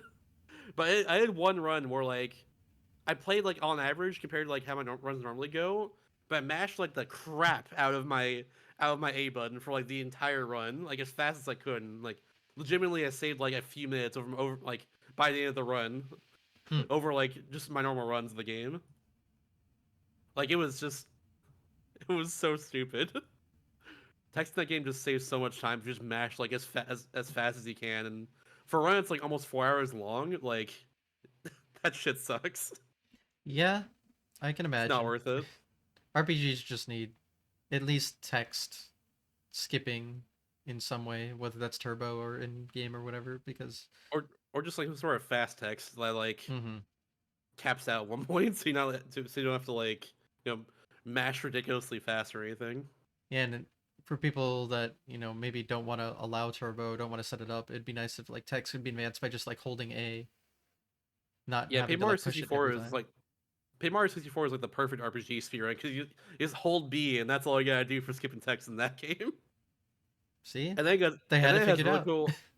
Yeah, they had figured it out then, but for us in Paper Mario series, that doesn't exist. I don't know why. Not even the T2ID remake that just came out. It's not even in that game either. It's so weird. What are they doing? I don't even know. You guys had it. You had it perfect, and then you just took it away. Rip. Just hold B for more games need just the hold B for skipping text thing. That's all I'm saying. More games need that. Mm-hmm. Yeah, because sometimes you've already played the game and just want to get back into the action. Like, it doesn't just have to be a speedrun thing. Just a quality of life Exactly. thing in general. Whatever. It's such a nice quality of life thing. It really is. Oh well. Can't win them It all. is what it is. Yeah. But yeah, I guess. Uh, what next? Another game I ran a lot back then was Super Mario 64 DS. Speaking of Mario games. Oh, now I do have a lot of experience with Mario 64 speedrunning. Yeah. Um, and Mario 64 DS was one of my first games. It's the first Ooh. DS game I ever had, I know. Yeah, Um, same here as launch title. so you know what?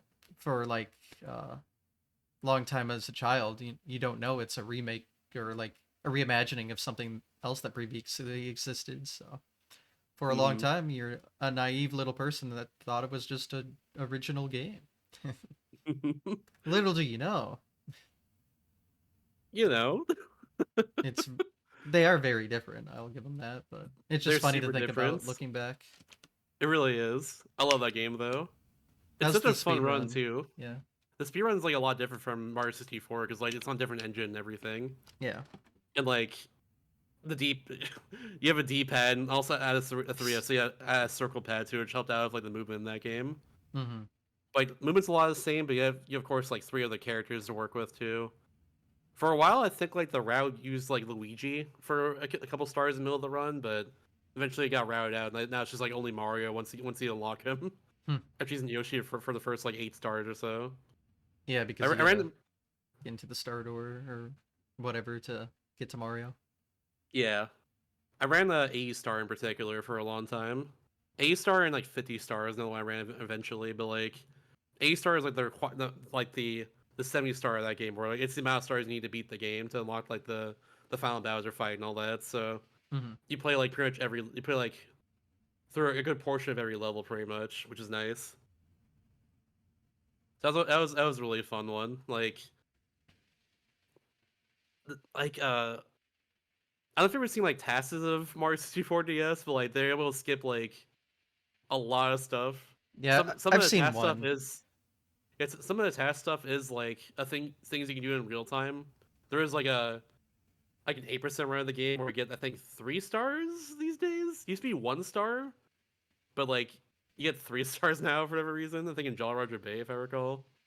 Oh, It's like it's really cool. save But time like by I never getting ran more that back stars. then. Yeah, That's it's weird. weird. That It is is weird. super weird.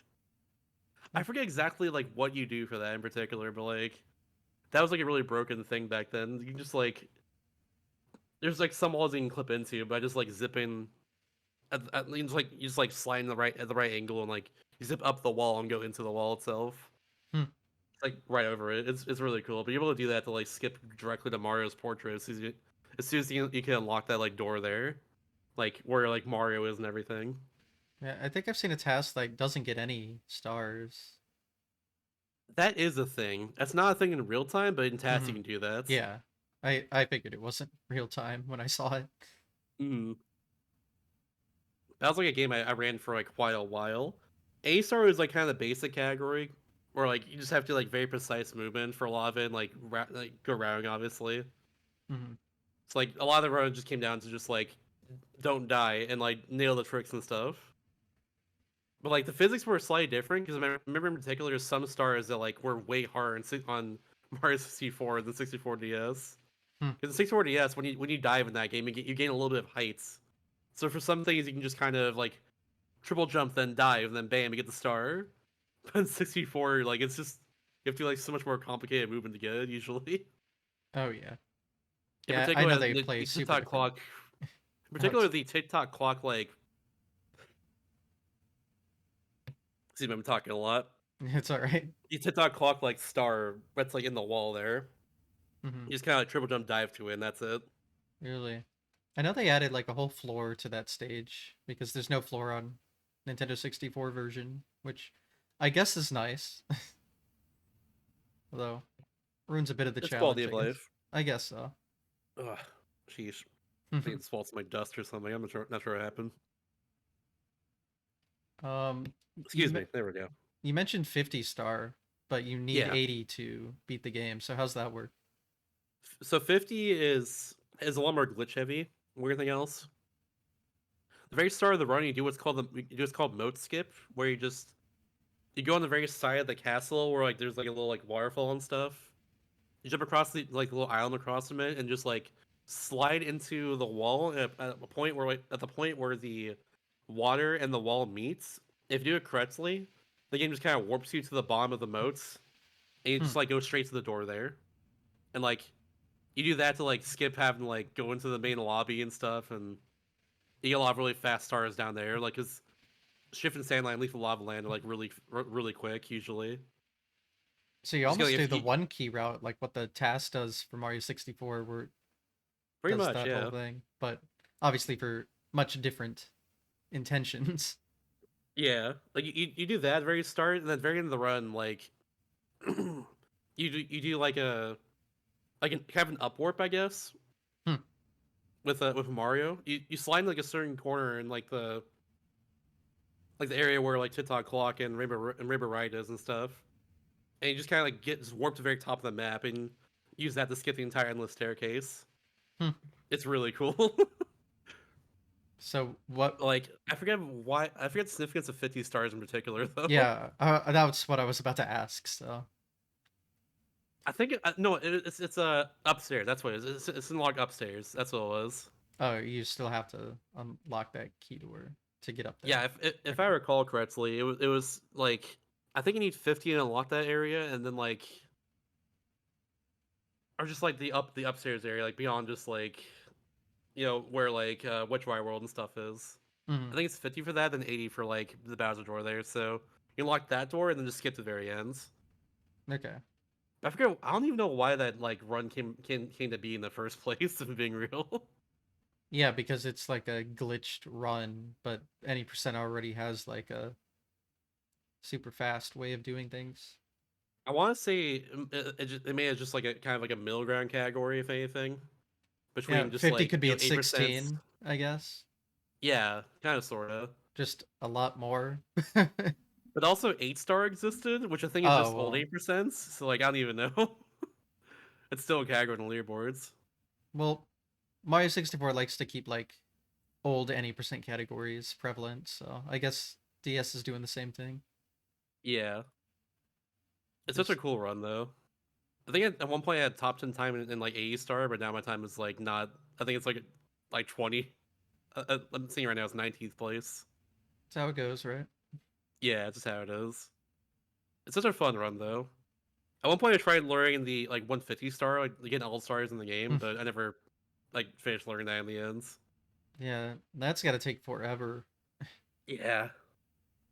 I want to say Mario 4DS is like also one of the games I've owned the most of over the course of my life. Because Hmm. I had like because I had to get another card for that game at one point to actually learn 150 star, and also for like one tiny thing for 80 star as well. Because the 1.0 version of the game has so there's one star in 150 star called the glowing rabbit star, which like I don't know if you remember the rabbits, but like you get them normally and they give you like a key to unlock a mini game, Hmm. like back in the main menu and stuff. Like they're kind of cool, but like there's a very rare chance that one of them is a glowing rabbit, which if you capture them, they're like capture all my brothers and they'll give you a star. There's like 8 of them you have to capture. Hmm. And like it's very rare to get them, and a lot of like 150 star came down just like grinding that out at one point, and that would usually be the killer of a lot of people's runs back then. But on 1.0, apparently there's a way to manipulate that, and Hmm. that was found at one point. So that's why I got a card of this, because I was trying to learn the run on that and didn't work out in the end. Hmm. But thankfully, there was one tiny time so that worked out for A star in a Wet Dry World with 1.0, so it worked out Hmm. a little bit, I guess. For whatever reason, if you launch up on top of one of those pawn scaler guys, you just like bounce off of them. You don't do that on 1.1, which is what most people have. Hmm. It's very strange. Yeah, because Also, you bounce off of them on the original, where you yeah, like you that's even do. used in the speed run to get to the like that thing in Which Right World, the little ramp. You get the water to a certain position, and then long jump, bounce off this water guy, and then go up that ramp. Mm-hmm. So it's funny they Also, purposely removed that later. That's weird. yeah, Tom about Witch Wild World too. That remind me of one particular thing that's actually really cool on 64DS, and that game has clipping to it. Mm. Like if you position your camera in the right way, like against a wall, like you can just kind of clip into certain objects. It's really cool. It's used like in Wedge Wire World to get to the very underground section a lot faster. But also like I think in A's, I think in when to do star it's using a few other stars just kind of like clip into like get stars like with like characters not supposed to be able to get them with. Like the all those like black brick blocks that around the world you're supposed to use Wario to destroy them, but I know you can clip in like those blocks of like Mario and stuff and Hmm. get his stars without having to like actually use Wario. Like That's stuff like funny that. because again, I've heard Wario just kind of exists, not that useful at the end of the day. Yeah, pretty much. Wario is not that good in that game. He I'm really noticing a isn't. trend here. He's only good in his own games. Pretty much. I'd say Oh it's well. pretty accurate personally. Oh well. But yeah, that's super. It is I what have it a is. lot of nostalgia for that game, I particularly. love that game so much. I'm certain it's the first DS game I ever played, and Hmm. that would be the first video game thing I ever got new. Other because I just had an NES that was in our house already growing up. So Hmm. good game. Oh well, Very good game. it's a great I game, but prefer I I I know prefer the people. original personally. Yeah, I know people will debate that, especially if they love Mario 64 originally. But I Oh don't know. yeah, It's good for what it is. It's portable, so that it's immediately made it it's a huge thing. The mini it's games it's are cool. it's absolutely incredible for what it is personally. Yeah. Be able to like take as big of a game as Super Mario 64 was at the time, like 8 years prior, just on the go now. Yeah, you don't Like realize how that's quick like the time between the original and that is not that much. yeah, like that in of itself is just ridiculous. It's just really cool, Hmm. especially if like more content and stuff to do in the game. Like it's just it's impressive as hell to say the least. Yeah, 8 years later, you have that same game, except it's on a portable device and the models look better. Hmm. In my opinion, Crazy. though, that game would have been perfect if it came out on the 3DS instead of the DS, because like it controls weirdly with the D-pad. Oh yeah, no, that's the one thing. That's That was gross. that's what made it so hard for runs in particular. Is like the way to control that game is, or the way 3D works in that game is that like there's 8 directions on the D-pad that controls, but like if you go from like for instance north to northeast on your D-pad, like like up to like up right, Mario will like slowly correct himself like until it gets to 45 degrees. So like Mm. that's how that works. So like sometimes you need precise angles, so you have to like do that to make it more precise a lot of the time. Unless you just use a touchscreen, but no one uses a touchscreen for that game. Yeah. I know they had like some weird thumb thing, and then you could like control the touch screen with your thumb, but that's got to be uncomfortable as hell. It's really bad. I don't like doing that. No. There's like one jump in particular I remember in Rainbow Ride, which like had me doing that, but thankfully I think I like figured out a way to like stop doing that, but it was a little harder. Yeah. But like that was I think it's the one instance I remember in like a run where I had to use a touchscreen to adjust myself. Yeah. Definitely sounds like a pain in the ass to run, but oh well. Kind of, sorta. It was fun. I ran it a lot back then. Yeah, that game was Fu- a release title for DS, right? yeah, So, it was. I remember in particular, I played that game a lot back then, or rather, like just growing up. Like I played like Mario 64 DS a lot when it came out, and also like WarioWare Touched as well too. That came out also I think around 2004. mhm. Those two were like a big part of my like early DS game era, I guess. Yep. Which I eventually did run as well too. I eventually did run WarioWare Touch, You can and I run did run that in the WarioWare GDQ. games? You can, yeah. In I guess you particular, can run anything, but Yeah, like WarioWare Touch in particular, like is probably the best WarioWare run. Which is like the runs are okay, but like that one's really cool because like the longer micro games you can in that game, like the ones that last like twice as long as normal ones, you can speed up. Which, fun enough, I do equate to Mario Bros a little bit hmm. because it's like quote unquote catching the bus. Oh no. You can't say that. I know, but it's true though. Oh. If so, like to break it down a little bit, that game has a bomb timer. Whenever like the game, whenever it's like a few seconds away from like the micro game ending. So like for the longer ones, if you beat the game before that bomb timer shows up, it ends like a lot faster, in like a few seconds faster than the normal. But also, if you end like before like if the bomb timer shows up, then you end the micro game like pretty quickly. Like the micro game will end like halfway through like the bomb timer, like before it goes away entirely. So like you can also save time that way over just like being in the game normally, like Hmm. so like there's a lot of like just optimizing like the fastest games in that one. And for me, a lot of time I would do like the motion on the touchscreen for like whatever like micro games could show up because it's random which ones show up too as well. Hmm. I'll just like go through the motions with it. Like for instance, like Dr. Krieger's micro games, like he had one where he like roll up a snowball. So just like on the bottom of the screen, just keep doing like a circle over and over again, just rolling it, just rolling there, hoping that would show up like really quickly. Hmm. because that's how you get like the fastest time there before the bomb timer shows up. It's just like rolling it immediately. So I do stuff like that to make it work. Plus, like some bosses, like most of the bosses in the game, you can also speed up too by just like playing it better. It's like a lot of that. It's like a lot of the runs in that game just came down to just like playing really well and also just like doing preemptive movements, sort of. And hoping for the It's, it- best. it's really fun. Yeah, that's interesting. But Yeah, like it's one of those series you don't expect like people to run too much, but like the people who run those games are actually pretty dedicated usually. fair enough. It's just funny to learn about games that you think, really? But then it's like, Yeah. of course. How dare you question it? Of course they're gonna run. Bah! Yeah, that's Fun game though, to say the least. yeah. I remember Smooth Moves, uh, but I think that's the only WarioWare I've ever played. Hmm. That's a really cool one too. Yeah, I've heard that one people consider like one of the better, or maybe even the best one. In my opinion, the best one is WarioWare Gold on 3DS.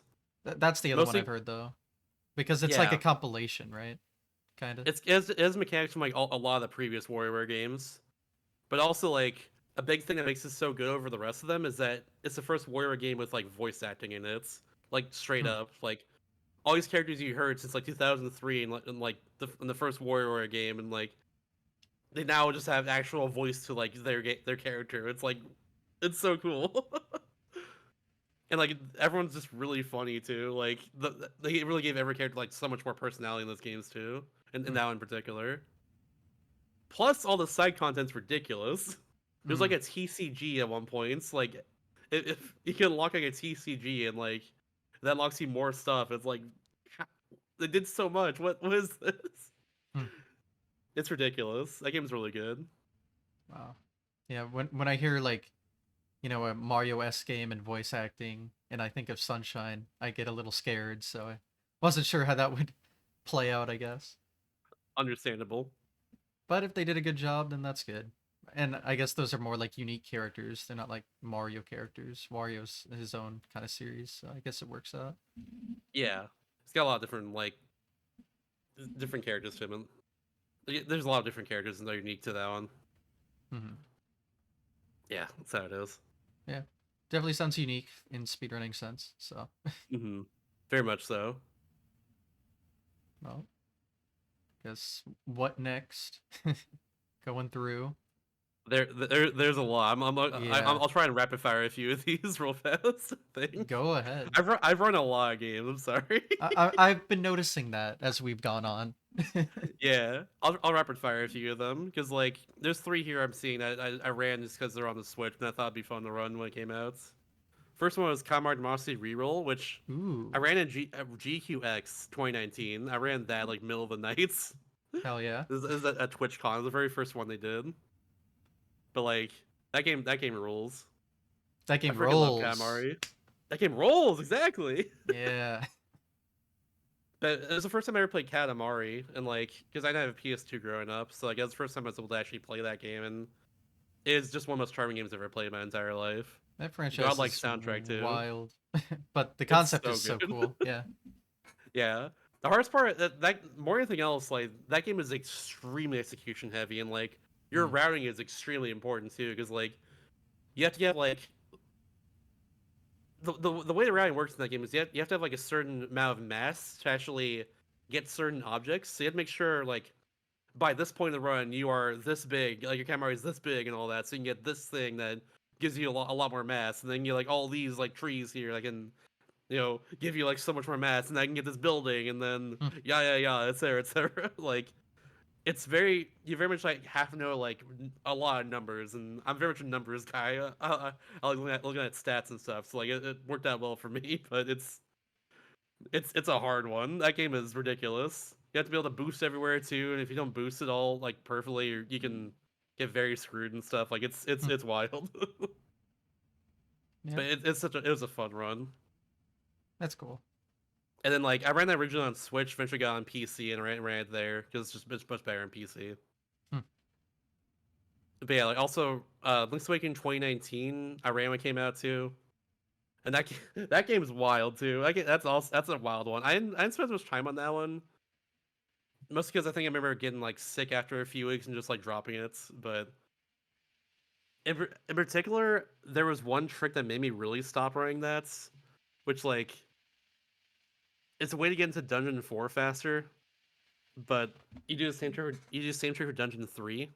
You like bring like a fox across the map, and like the fox like attacks you, and then it like puts you on top of like a barrier, and Hmm. that like if you like do the right, I think if I recall correctly, it's like you place a bomb, the bomb goes off at the right time, and then like the fox attacks you, and like as soon as the bomb goes off, like it like props you up on top of the barrier along with the fox like hitting you on top of it. So you get like height and distance, Yeah. like, something like that. But in particular, what killed it for me was Dungeon 4 that skipped there to get into there early. Was you had to bring the fox like 2+ minutes across the map, like just Oh you my hit it and god. then it comes towards you, and then like you do that over and over again, like across the entire map, and then you have one shot basically to get it. If you don't, then like you die, for instance, like that's over. That's your run. It's like that's not fun. I'm Yeah, good. it doesn't sound fun. Just you have one shot to do this. Like I'm good. No, I'm good. Hmm. Well, it'd be like that sometimes, unfortunately. Yeah, that game is ridiculous. Though it has some like absolutely nutty glitches. My favorite example of a glitch that like someone like while playing a game casually found is in that game because because there's something called Hinox warping where like you get like grabbed by a Hinox and like take damage within the same frame or something. If you like position it correctly, they'll just freaking yeet you across the map. Hmm. And like someone found that casually and was able to just skip the entirety of Dungeon 7 just randomly. I know it was Dungeon 8. It was Dungeon 8. That's what it was. Like the final dungeon in the game. Just randomly got hit in the same frame, and the Hinox just yeeted them into the boss room, and then for some reason the door was open, so Hmm. they got the item they needed to beat the game, and just the dungeon's immediately done. Well, What's normally like the longest dungeon in the game, like the hardest one, is just like done in an instant. It was so cool. gotta love when non-speedrunners find stuff for you by accident. Yeah, and like I learned that back then for runs, and then like eventually like the whole like thing of the fox happened. I was like, I'm just gonna run glitches for a bit, and then that's not running the game. Yeah. But like that game is so fun. Shoutouts to Glitchless for existing when the glitches are stupid. Shout outs, love to see it honestly. Love to see it. But yeah, also at the same time too, I ran Luigi's Mansion 3 for a bit, but there's not much to talk about that one at least. Just want to point it out, I guess. Hmm. Yeah. That one was very much like just go through the game fast. There wasn't really much in terms of skips, except for like one tiny thing they found eventually. But like that's really about it. Yeah, I know the original games has like a pretty big speedrunning scene, but I don't know too much about it personally. Yeah, it's it's a fun game. That's why I ran it. But like, well, no, it wasn't really something I got sick during. It was that game. I got Hmm. sick after like a week and a half of running that game, and just like and like I just like kind of stopped after a while because like I really just like fell behind. The game made you That's sick. what it You was. can't play it again. Yeah. Rip. It's a fun game though. I actually I like Luigi Mansion 3 a lot personally. I played Luigi Mansion as a kid, so like you know I have attachment to it a little bit. Hmm. Well, cool games. I we moved on to Switch. I noticed, so Yeah, got that just a little bit. evolution. I ran a few Switch games, but like those were some of the earlier ones I ran. I think if I recall. I'm scrolling through real fast to see some other ones. I know for sure Kirby Forgotten Land's a huge one for me. Oh yeah, that was big when it came out in terms of Yeah. Oh speedrunning. my god. I ran that game for like 6 months straight, just like every single day. Damn. It's my favorite Kirby game and one of my favorite games of all time now. But like it's so damn good. I really grinded the hell out of that game for so long. I guess I can go into it now. It's Yeah. off the Sora timeline here, but still. Yeah. Go ahead. Yeah, like oh my god. That game is so damn cool. Yeah, I don't know too much about it. I just know, like, again, the speedrunning scene for it blew up when it came out. It really did. It sucks how much it died like after like a few months though in terms of like Hmm. activity. But I've like noticed that with a it's lot of more modern games seem to die off pretty quickly once the general hype has died down. yeah, it's quite a shame, but it makes Hmm. sense, I guess. Just so many good games come out these days. In 20 years, the nostalgia will hit and it'll get back up again, like all the NES and SNES games currently, or whatever. Probably. Like I'm sure it'll come back at some point. It's like forget. It's one of those games that people absolutely love. After all, looks like it's summarized occasionally too, especially on the Japanese side of things. Like that's kind of the fun thing about the Kirby community is that it's kind of vibe between like just like Japanese runners and like the rest of the world because like Kirby is like a lot more popular in Japan than it is like everywhere else. Hmm. So there's a lot of people like from Japan who run the games, but also there's a lot of people everywhere else who run the games too. It's like Forgotten Land especially has gotten like really popular on the Japanese side over the last like year or so. There's one point in like a tournament that happened with it. There's like a relay happening soon for the Chunin category of the game. So like that's also a thing. It's just it's really good. And like a few weeks into that game coming out, there was a trick called a hammer super jump that was found that really just broke the game wide open. Essentially allowing you to just kind of gain like a ton of heights all at once if you do it correctly, Yeah. which is always a fun time. Yeah, I've noticed a lot of the games have some sort of ton of height jump glitch of some sort. Kirby's not usually as broken either, but like Forgotten Land is definitely a good exception to that. Well, And a lot like of Kirby in games are that usually run, 2D, so you put them in 3D, and it's like now we're open to some bullshit. yeah, that too as well. But like in particular, like that hammer super jump was able to just like skip the entirety of like a few levels, or at least like big sections of a few levels. Like 4-4 in that game is like a big like boss rush. Like you fight 4 mini bosses and then like that's it. It's like a 4 minute long level normally. And it's got one of the best songs in the game too as well. But like at the very start of the level, you can mix for hammer and then just like do the hammer super jump. And I guess that's a little more loaded because there's one more mechanic of the game. It's also really wild. Is that uh you can suck up any power like no matter how far below it like how far like above or below the power you are. So like for Hmm. instance, you do the hammer super jump, you're hammer in midair, and also you have like a tornado like on the grounds, and then you can like suck up that tornado like even though you're like really high up in the air, and then you use that to skip the rest of the level because you're able to just like go in the unloaded parts of the level of tornado and just like go across that and bam, that's the whole level. Like it's ridiculous. So like the hitboxes for power-ups are just a perfect like vertical line all the way. I think so. That's It's really an odd. interesting decision, but go off, I guess. It worked really well for us to say the least. They had the It's so speedrunners in funny. mind, obviously. Mm-hmm. There, I guess so. Yeah. It's just But like, we're able to use that hammer super jump to skip like also like a good portion of the final level, and then like the most infamous skip in the game is on the third to last boss fight, Leon Gar.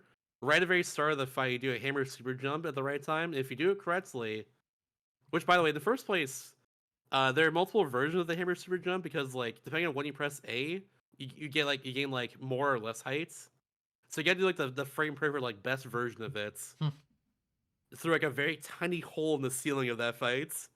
If you do it Oh, correctly, it skips the entire fight and goes in the second phase. But like, it's ridiculous. gotta love those hard strats at the very end. Yeah, like the set for that is like just do it right at the very start of the fight. If you mess it up, try it again, like retry the fight or something, Mm. or just get or try and get lucky because like the very start of the fight is his pattern's very set. He will not hit you for the entirety of like how long it takes to set up the hammer super jump. But like after, if you mess it up once, he'll start just like moving around normally, and like randomly hit you a lot of times. So you gotta be like extremely careful, or like you have to like kind of go into the right spot as you're like floating around. Like it's really difficult. Yeah. But that run's really cool though. Even still, like the movement in that game is very satisfying, and I ran training as well too, which is like normal game plus post game, and like that had a lot of really fun routing too with how the way like the post game works too. Because That's like cool. the post game, funny enough, actually has you saving Leongar's soul, and like he has different soul pieces throughout the entirety of post game and stuff. It gets wild, and like routing all like the fastest, like you need 250 out of 300 like total to actually like unlock the final like bit of like the final boss essentially of the game, which like do like I was part of the routing process of that. It was just a lot of fun, just like figuring out like what was fastest and like what you can do, what best you can do for that. And like it's so cool. Yeah, it sounded like the perfect game to come out.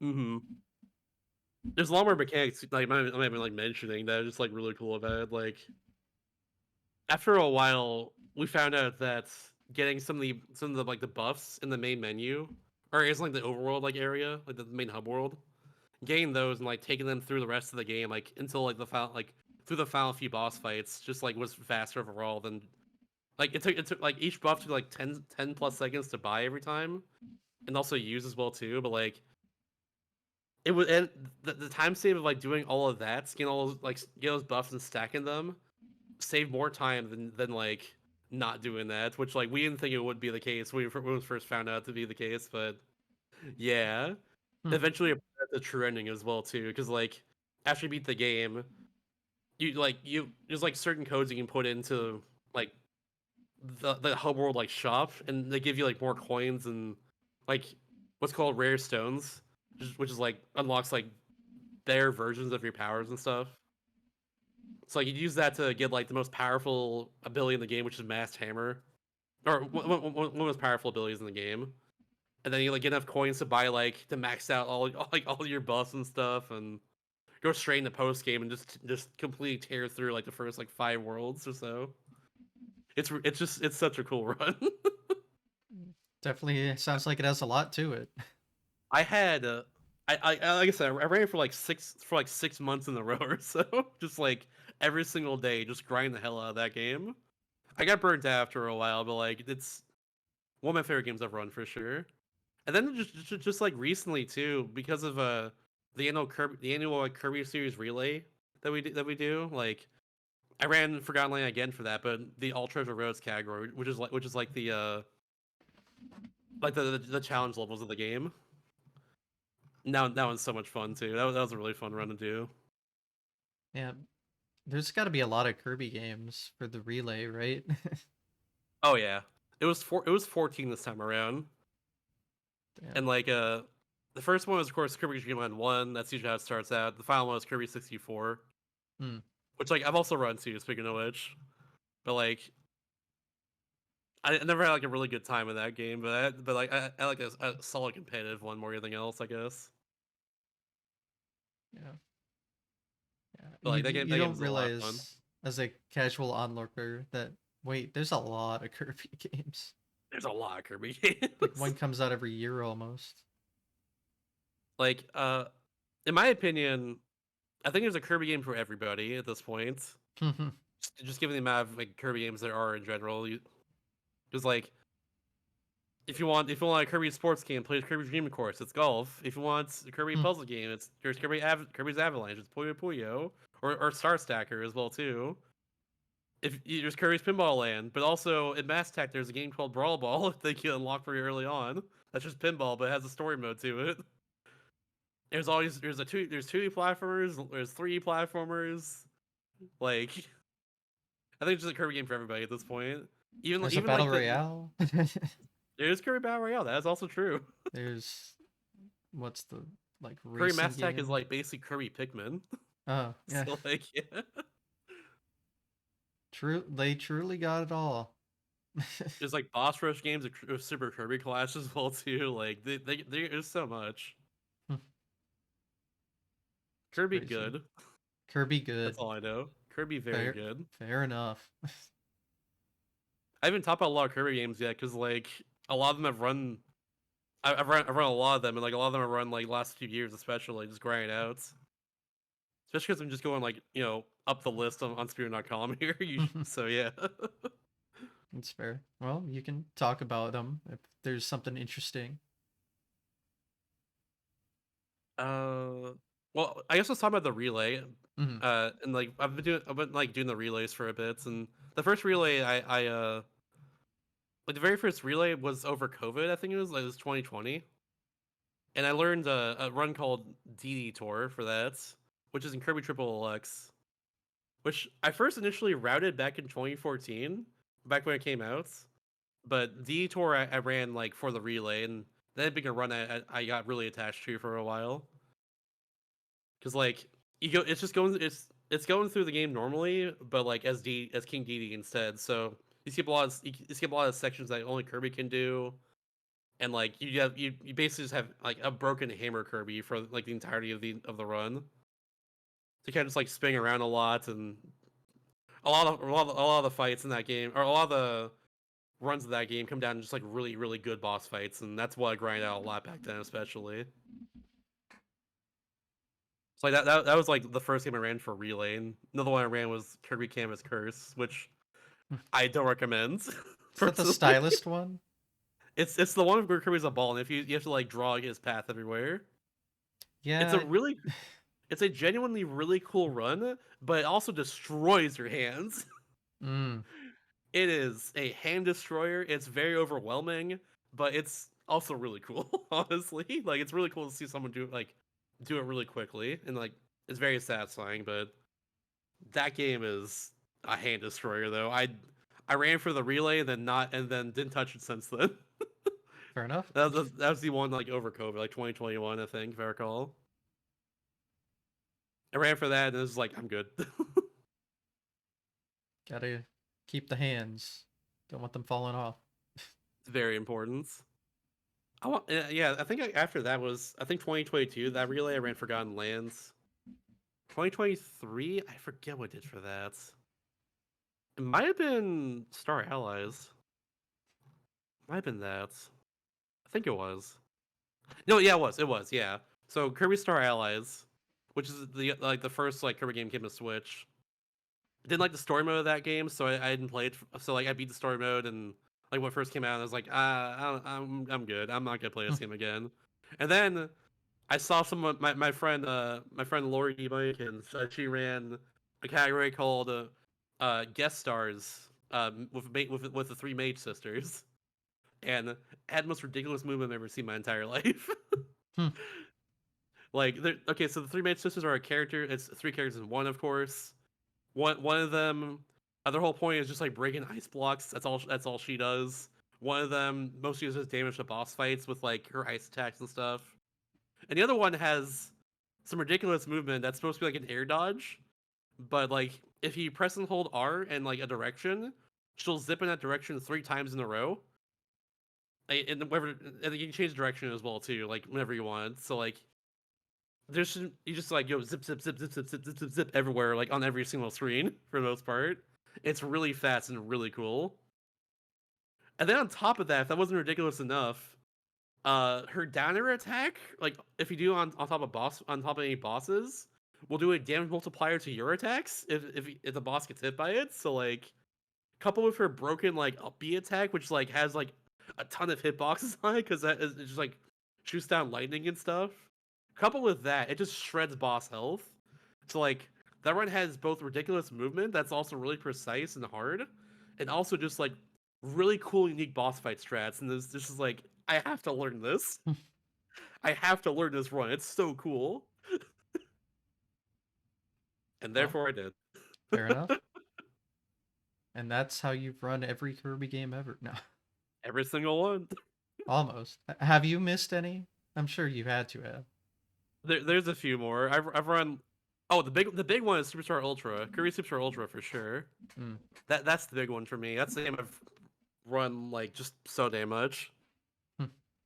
But in particular, the 100% category is like a run that's I saw a friend of mine, Kid11, run a long time ago, and like I really wanted to get into running it because of that, because of him. Just he grinded so much. So I eventually did, and like I currently still hold the world record for 100%. And like that's also a game because of speedrunning that I have like 3 different cards of as well. Hmm. My initial like English casual cards that I played on. Then eventually Japanese is found to be faster for like text and like in particular text scrolling speed was faster on Japanese. So like that in particular was like I ran that, and then like for 100% in particular, uh, funnily enough, is 10 seconds faster in Japanese, which is a few seconds faster in English. or let's say the Japanese again. I meant Korean. Oh, The okay. Korean card of it was like and being faster by about 10 seconds for 100%. So I was like, let's just get this. I already have World Record. Let's improve it more of Korean. So I did that at some point. Well, gotta But love the now my time languages. sits, yeah. Now my time sits just above 2 hours. Getting sub 2 is like really freaking hard. It's possible, but it's really damn hard. I grinded for like a month straight, like with like a 201 and 100%, trying to go for that sub 2 hour run, and I am getting one time that was really freaking good. I was like a minute ahead of my PB going to like the hardest part of the run, which is right at the end, and then like I lost like I think 20 seconds over the course of it, and then like I was just short of like getting that sub 2, and I was like, I'm good. I got a huge PB. I've been grinding for this for like a month. I'm good. We'll leave it Hmm. here. But like that, but like God, I think the Superstar Ultra is like one of the games I've run the most in general. Along, of course, like Forgotten Land and Metro Prime Hunters and stuff way back when. Hmm. Yeah, it sounded like there were some high attempt counts. So Yeah, it's if I recall correctly. Actually, no, never mind. I thought Superstar Ultra was not in like the quadruple digit attempt counts. I think okay. Hunters might be at this point. I don't even know. Hmm. Just wait till you have So some quintuples. I hope it never gets there personally. Yeah, I don't I think it have a will at this couple, point. but I do run like 5 minute games, so there's a difference, I guess. Yeah. Another game I've run that as high attempt counts too is Kirby Maze and Mirror. That's also a great one too. It's the open world Kirby game. Open world. Wow, they've really tried just every kind of genre with that, I guess. I wish they made more like more Kirby games just like that because it's really good. The whole like point of the run is that you have to defeat all 8 bosses, and then you like a big boss rush right at the end. That's how that run works. So like you just have to find the fastest way to get to each boss fight, which usually is using wheel to get there. Hmm. People call it Kirby the Amazing Wheel for a reason. That's all I'll say. There's seen a lot of wheels. hmm Wheel's not as good in Super Ultra though. You actually use Jet for most of that run. Hmm. Though in 100% use a big variety of powers because you need it for different things. It's like at one point you actually mixed for Wing and use that because you need like the feather that Wing shoots out to cut a rope at one point. So like in like Great Cave Offensive and all that. It's like you use stuff like that in that run, and also use Hammer a lot for damage, which is fun too. But like that run has a little more power variety, and I hope I can get into GQ eventually with that one. Hmm. We'll see though. Only time will Plenty of tell. time, yeah. Maze Mirror is also cool too because actually the last GQ run I did was, funnily enough, Maze Mirror co-op, like 3-player co-op with a few friends of mine. That was pretty great because like with co-op in that game, you can split off and just like defeat all 8 bosses like on our own pretty much. Hmm. It's like I handled 3 of them. It was Cabasco I ran with as well too. She handled I think 3 of them, and then Swords and Kirby handled like the other 2. It usually take a while to get to. It's like we're able to just kind of split that apart. Then like right at the very end, we all come together to defeat the final boss rush and stuff. That's cool. That was a lot of fun. That run's so cool. Yeah. The world record for that category now is unrecorded in the HDQ practice room. Hmm. But it was like by far our best run. We like PB by like a minute or so. But it's So, unrecorded forever, unfortunately. how does it work where you can like split off, but it like keeps track of everything together? We have okay, so we had 3 Game Boy players, and I had a Okay, link cable between all 3 of them. I I see. think I had a cable. I don't know what cable is. It's somewhere back there. Sounds But yeah, like complicated. it was pretty complicated, but thankfully it worked out. That's how you do it though. There's like a port at the very front of the Game Boy player itself that you just plug like a cable into, and you're able to like split it off to like a making sure it plugs in all 3 of them. Hmm. It's a complicated setup, but like thankfully once we figure out how to make it work, it was kind of second nature to us. Fair enough. Yeah, definitely complicated. Those link cables. It is Oh yeah. impressive tech though, especially if it allows you to like branch off and do your own thing, but still be in the same game. Hmm. Just kind of cool. It's super cool, honestly. Definitely And didn't get a now, lot of use. I don't think. for the most part, yeah. Like some games like Pokemon, for instance, like link cables were a lot more prevalent because Mm-hmm. that's how you trade Pokemon with people back then. Yeah, the Pokemon At trading least in the cable. GBA That's what era. it is. Mhm. Not much else, unfortunately. Yeah. And then Yeah. Well, DS at made it one so much point, easier with its wireless communication kind of feature. gosh, it really did. It really, really Game did. changer. Honestly, there was a wireless like link cable or I guess like adapter for the GBA. I had one because it came with Pokemon Emerald, if I recall. Hmm. But like, I didn't get much use out of that, unfortunately. Yeah, just hard to use those kind of things. Hmm. Yeah, in terms of Kirby games, like the final one, I guess the final one here I could mention is Kirby Planet Robots. Hmm. I ran Midnight Returns for that, which is like the final Mid Nightmare run because there's one Superstar Ultra and one Kirby Nightmare Dreamlands. So like let's just round out the trilogy and run that one, and that one is also has some absolutely wild movements. If you ever played Super Smash Bros. Brawl, uh, Meta Knight's up B in that game is called the Show Loop, and that's like his main form of movements and like attacking in Midnight Returns. Is where You he do like does a that like you like spin move with the sword kind of in front of him, and then like yeah, twirl. Yeah. he like glides like for a little bit. Mm-hmm. He does the exact same thing in Midnight Returns. In Hmm. that game though, it does a lot of damage on startup. You can like chain that into like other moves like a down stab or like into another one if you wanted to as well. You can just like do shell loop, jump shell loop, etc. Which like you do for damage a lot in that. And also, if it wasn't broken enough, you're invincible on startup when you start that move too. So like, Sounds as soon as you perfect. start that move, you just like don't take damage from anything.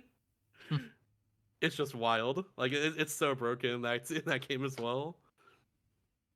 But cool thing about the Mannheimer runs in general is that like they have different powers you can use that you get from just like collecting points from defeating enemies in certain ways. So like defeating a regular enemy, like it doesn't give Curry power gives you 1 point. Defeating an enemy that gives Curry power gives you 2 points. A larger enemy gives you 3 points. Main boss gives you 5 points, and boss gives you 10 points. And you spend them on the bottom screen with the touchscreen. And one of them in particular you use throughout the entire run, which is like the mega quick power. Makes you just move really fast for like 15 seconds or so. Hmm. So obviously we'd use that. We just try and chain that like throughout the entire run. And doing that with Man Returns movements, being with the shell up and stuff, which we just like glide everywhere with that, is just it's so cool. You Sounds just go very so broken. fast across every screen. Yeah. And that game also has like all out attacks on touchscreen as well. So like what like the main was the Mana Knights, which like summons all his minions and just explodes the screen, does a lot of damage. Hmm. But like you also had Galaxia Darkness, which does like a little bit of damage and hits across the whole screen. Like it was really cool. Which that's his final smash in Brawl, by the way, Galaxia Darkness. That That's where yeah, that comes from. I recall it. He just goes like, oh, and just the entire screen goes black. He just slashes. Mm-hmm. just that again, but it's really cool. That Yeah. one's ridiculous. I've run that for a few marathons over the years, and like it's such a cool run. The very first like GQ it could have appeared in, like it got in with like another runner who was a record holder for a long time, and like I've been trying to get that run into GQ for the last few events, and like it feels impossible because I have to compete with like that run, and like my time is pretty good, but it's not that good, you know. Mm-hmm. It's wild. It's hard to be peak at so many things, right? It really is.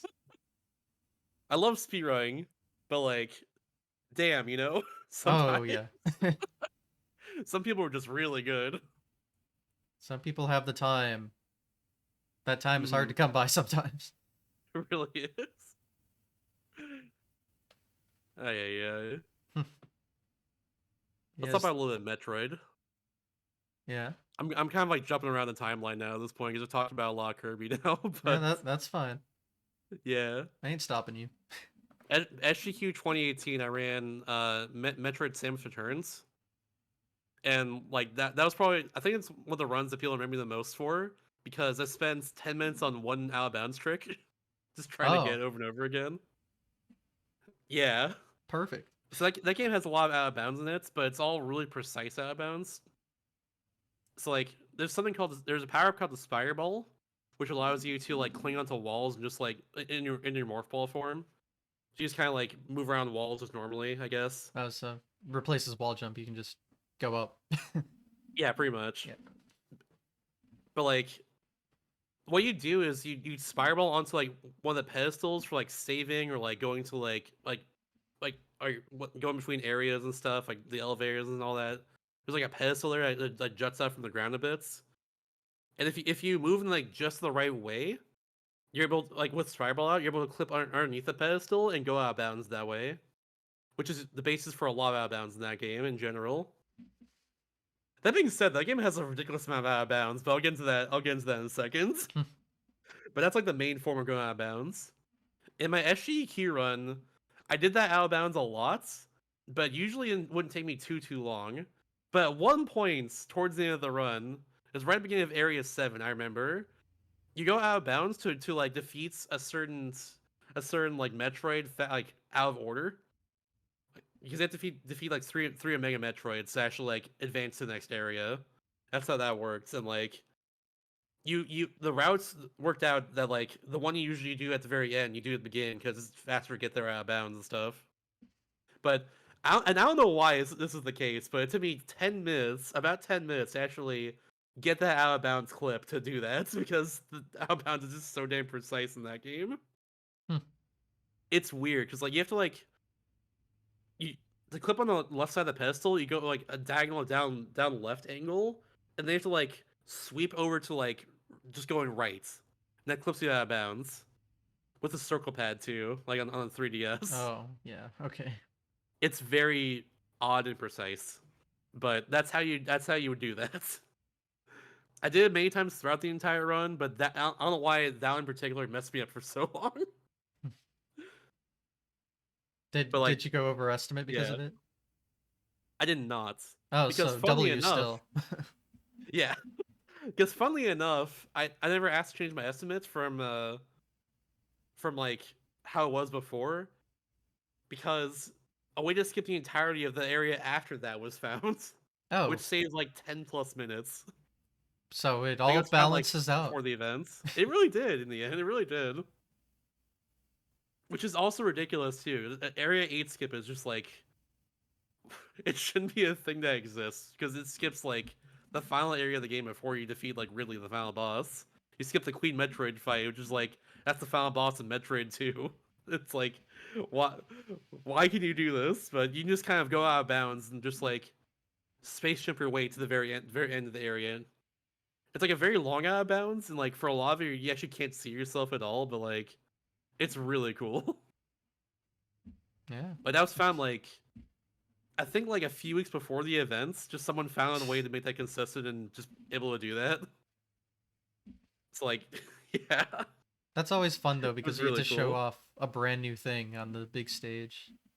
And thankfully, the clip for that works the same way. Just clip on the pedestal, and then go out of bounds, and skip the whole thing. But like, Hmm. thankfully, that one didn't take very long to get. I think it was like second try compared No. to like however many tries it took me for the previous one. Good comparison, I guess.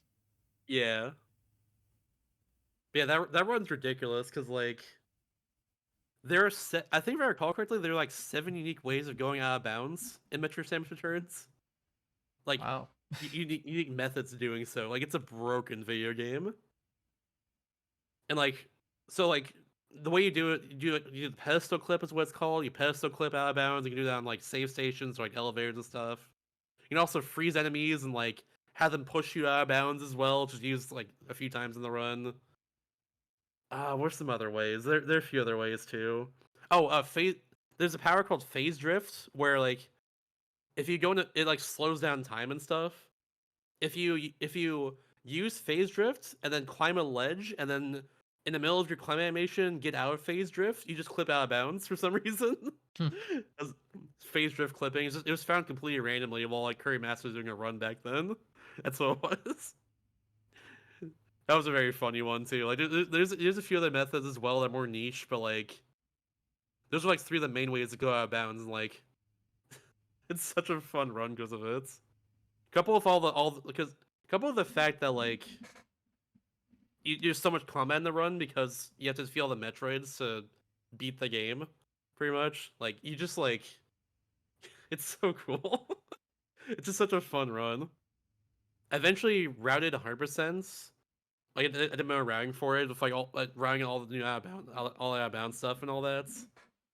And like had a record in it for a long time, but now it's like someone else ran the category and and like with just new out of bound stuff, and now my time just completely destroyed. Hmm. But that most of that run is like you complete each area in one go, despite the fact that you shouldn't have the ability to do that Hmm. because you just go out of bounds so much.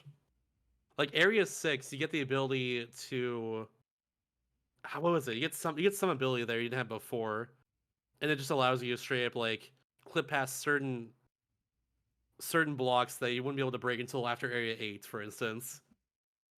So you just like get every IM in that area, then go to area 7, get every IM there, go to area 8, get every IM there, then just like do regular clip from there and just clip the rest of the areas. It's like it's just so ridiculous. You're out of bounds for like most of the run, like towards the end of it, like halfway Hmm. through the run actually. The best kind It's of so speed damn run. cool. Yeah, that game is so great. I don't care what anyone says.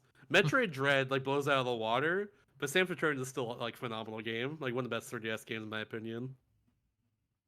It's Yeah. so damn cool.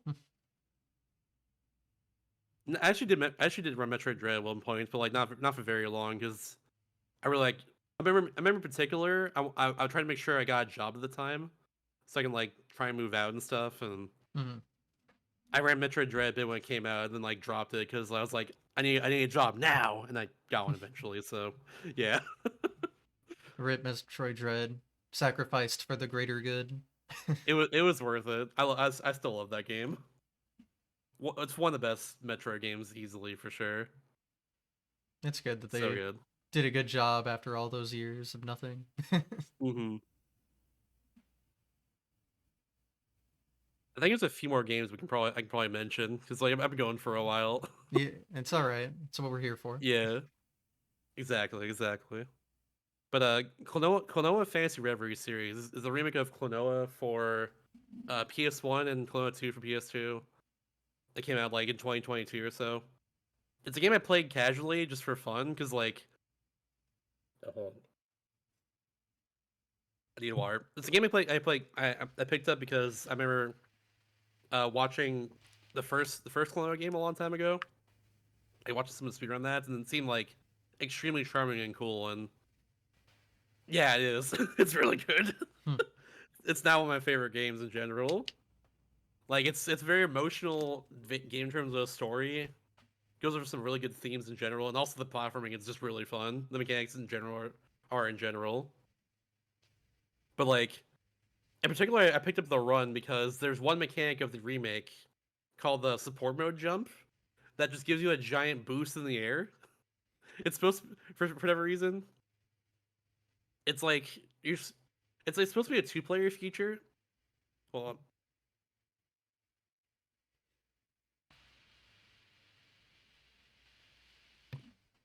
Sheesh. All right, I think we're good. It's supposed to be like the player two feature, like for co-op and stuff. Like your player two is supposed to save you if you're going to a pit on accidents. But you can use that. You can take advantage of that by like remapping your controller to like make that work with just one controller, which is what I did for the run itself. So you're able to just like do your normal jump. You can collect enemies in that game to give you a double jump. So a lot of time you just like do normal jump, double jump, and then support jump, and then like you go really high in the air, way higher than they intend you to go. There's a lot of skips that are done and with that category that just allow you to skip like a lot of levels and save so much time. It's so much fun. These But super like jumps just I sound like ran a that. theme today. Yeah. They're everywhere. I, I ran that SGQ 2023 like middle of the night sort of run, but it was so worth it. That game is phenomenal. I really hope when people like play that remake eventually. It's so damn good. And like I've been wanting to play like more Colonial games since then. I actually played one like the second of the two GBA games that came out in that series, like Dream Champ Tournament, just the other day.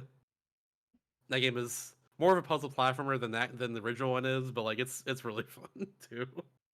Takes a lot of mechanics of the sequel that's also the Fantasy Forever series, Hmm. and just like puts that in like a puzzle platforming format.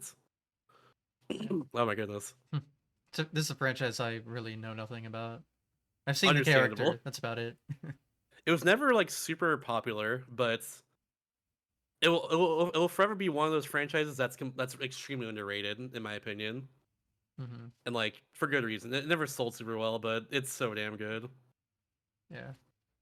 I always just noticed it looks like a Sonic character with like a Pac-Man belt or something. It's like That's what interesting. he was supposed to be like a rival of Sonic when he first came out. Got it. He's a Namco character, so like he And has like the that's why the Pac-Man thing Pac-Man going belt. on the Yeah. hats. Yeah, Oh, the hat. That's what it was. yeah, Well, that explains that, I guess. yeah. Uh, But I think final one I want to talk about probably for in terms of speedruns is Fan Hourglass, mhm. Legend of Zelda Fan Hourglass. I have a few more games I've not talked about, but like they're not as important. I feel like at this point, I've talked about a lot of other stuff. That's fair. We, but like this is a run I've run for like quite a while. It's one of the games I've run the most in general too at this point. Most because the run's over 3 hours long, but Hmm. still, Yeah. it's a long one, but it's a great one. But it was actually one of the first games I ran a long time ago. But I only did 2 runs, I think, way back when. Like my time was like 5 hours long or something. Like so, like and now world record's like just above 3 hours for reference. Hmm. But like I did 2 runs of it like back in like 2014 for fun, and then like didn't touch it for a long time until a pandemic where I picked it up again because more stuff was found in the game, and ended up just grind out world record at one point. So that was a lot of fun. The run itself is mostly just about just movements, but like halfway through the run is where things get like super broken. Hmm. Like the hammer item in that game is busted as hell. You can like clip the hammer like over like walls and stuff to hit like switches early usually, and that allows you to just kind of skip like a few dungeons, just mostly entirely, It's like another theme. halfway through the Busted game. hammers. Yeah, So many themes just to a it. wish you can hammer super jump in Fan Hourglass. That'd be cool. But yeah, like that was found like that's been the thing that was found for a long time in that game. But like the thing that got me back into it was something called Regal Necklace Skip, where like don't even know how this works, but like Solidify Gaming found this a long time ago, like 5 years ago, I think now at this point. But essentially, it allows you to skip like a whole required island of the game. So like you go between different islands to like go over in that game, but it allows you to skip this entire island. It's the only like overworld skip in the entire game. But like you have to like frame perfectly hit a cyclone on the overworld that normally just damages you and puts you into a little cutscene where it's like, oh, I lost half a heart. Oh no, it's like stuff like that. Mhm. Normally that happens, but on the exact frame that the cyclone hits you, if you pull up your cyclone slate, which is the thing you use to warp around the entire world, if you pull that up and like just put in like the right like symbol and stuff, you like offset your warp. And for some reason, if you if you chain a warp after it offsets, it like puts you like just somewhere on like usually out of bounds on the map. And for whatever reason, if you like draw like the northeast sea chart like symbol like twice after like offsetting your warp, it just like puts you right past the barrier where like normally you need like the recall necklace for, and like that just saves like 4+ minutes for whatever reason. If you do like first try and everything, it's just like ridiculous. it's kind of hard to explain it without just like visualizing it, I guess. But Hmm. it's trust me when I say it's I don't know how no one knows how it works, but it's so cool. That's what got me back into actually writing that game. And then more stuff was found on top of that because they found a way to lock the camera using bomb chews, which allows you to just kind of skip like do an easier version of a already really difficult skip in that game, which like has you skip like most of Goron Temple pretty much, like the second last dungeon in the game. Just like it's really it's just ridiculous. Yeah. The run is like not broken for first like half of it, then gets like super broken like towards the end, like for the second half. It's so much fun because of that. Plus the movement's just great. Like it's just a fun game. It's one of it's the game I've probably played the most before I started speedrunning it. I think because I did a lot of playthroughs of that game growing up, Mm. just like for fun because it's just so much fun for me. Yeah. Which is why I tried to run it like back in 2014 originally. I saw someone running. I was like, I want to try this too. And then like I did 2 runs and like let's run other stuff. And other I don't stuff know. you did. Indeed, indeed. Right. So that sounds like it covers all the games you really wanted to bring up. For the most part, yeah. Like there's other stuff I've run too, but like I don't need to mention everything. I guess I've ever mentioned like a lot more than I probably should have. But No, that's fine. It's what yeah, we're here for. But I've run a lot of stuff. Speedrunning is fun. Did you know that? Speedrunning is pretty yeah, cool. I think I've picked up on that over the time I've been doing it. Yeah. So just a little addicting. Mm-hmm. But If you want some more stats as well too, I've done 17 GQ runs. holy shit. Yeah, Oh my god. yeah. That's crazy. Is that My like first one the was SG record? 2015. It's not. Nah, it's up there though. If I recall correctly, off the top of my head at least, like Taskbot technically the more obviously. Okay, well, I want to say for early GQs, especially like PJ did like a lot of runs. I want to say. oh yeah, I forgot. Like early GDQs, they'd have like a lot of people doing runs in the same event. So Yeah, like a lot of yeah. repeat runs. Hmm. For me, I think I've had like 2 events where I've had 2 runs in it. I want to say. Like otherwise, it's just been like one event at a time usually. You just get in I every just I've just time. I've just I've just submitted so many of them. Wow, that's crazy that it's that high. Yeah, Wow. like it doesn't feel real at times. I still have games to submit too. That's the funny thing. Like I said, like I don't want to stop running. I don't want to stop submitting GEQs until like Superstar Ultra and Fan Hourglass gets in. Hmm. Like once those two get in, like I'm probably good, But Yeah. until that happens, I'm gonna keep submitting stuff just because I might as well. Hmm. It's my favorite events. But have you had any runs you haven't talked about that are interesting that were on GDQ? Uh, I did do a run in Alpha Block one time, Oh, which was a perfect. game I played growing up called Pineapple Wings of Adventure. No It is idea. a yeah, I know. It's a GBA game. I think it was a launch title. It came out like early on to the system, which is why I had it at all. Hmm. But like it's a Pinocchio ripoff, is what it is. The plot is literally just Pinocchio, but you're like a robotic bee. You become a real bee by the end of the game if you get the true ending. Ooh. It's really stupid, Okay. but the reason why it was an alpha block is because whenever you move in that game and you exhaust all your dashes, Pinebee's head just gets like really inflated. It's really stupid. It looks really funny. The game itself All as right. well is not very good, but it has some very fun movement at least. Hmm. But like Well, that was the main reason I think more than anything else. I always enjoy Just some visually alpha looks block funny. content, so Yeah. I think I ran over the pandemic, so like you one of got the that online perspective, I runs. guess. It's one of the online runs, Yeah, yeah. yeah. Makes sense. Same GQ I ran Warland for, and it looks like from what I'm seeing here. It's got both ends of the spectrum, good Hmm. and shit. Pretty much, yeah. Yeah, that's like I think I've covered like every run I've run in a GQ other than that one. I want to say. Hmm. I'm pretty Well, sure that's it right there. any like moments from those runs that stick out? I know there were a couple, but know if any more do. Main one for sure is Sam's Returns. I remember like the very first GQ run I've done.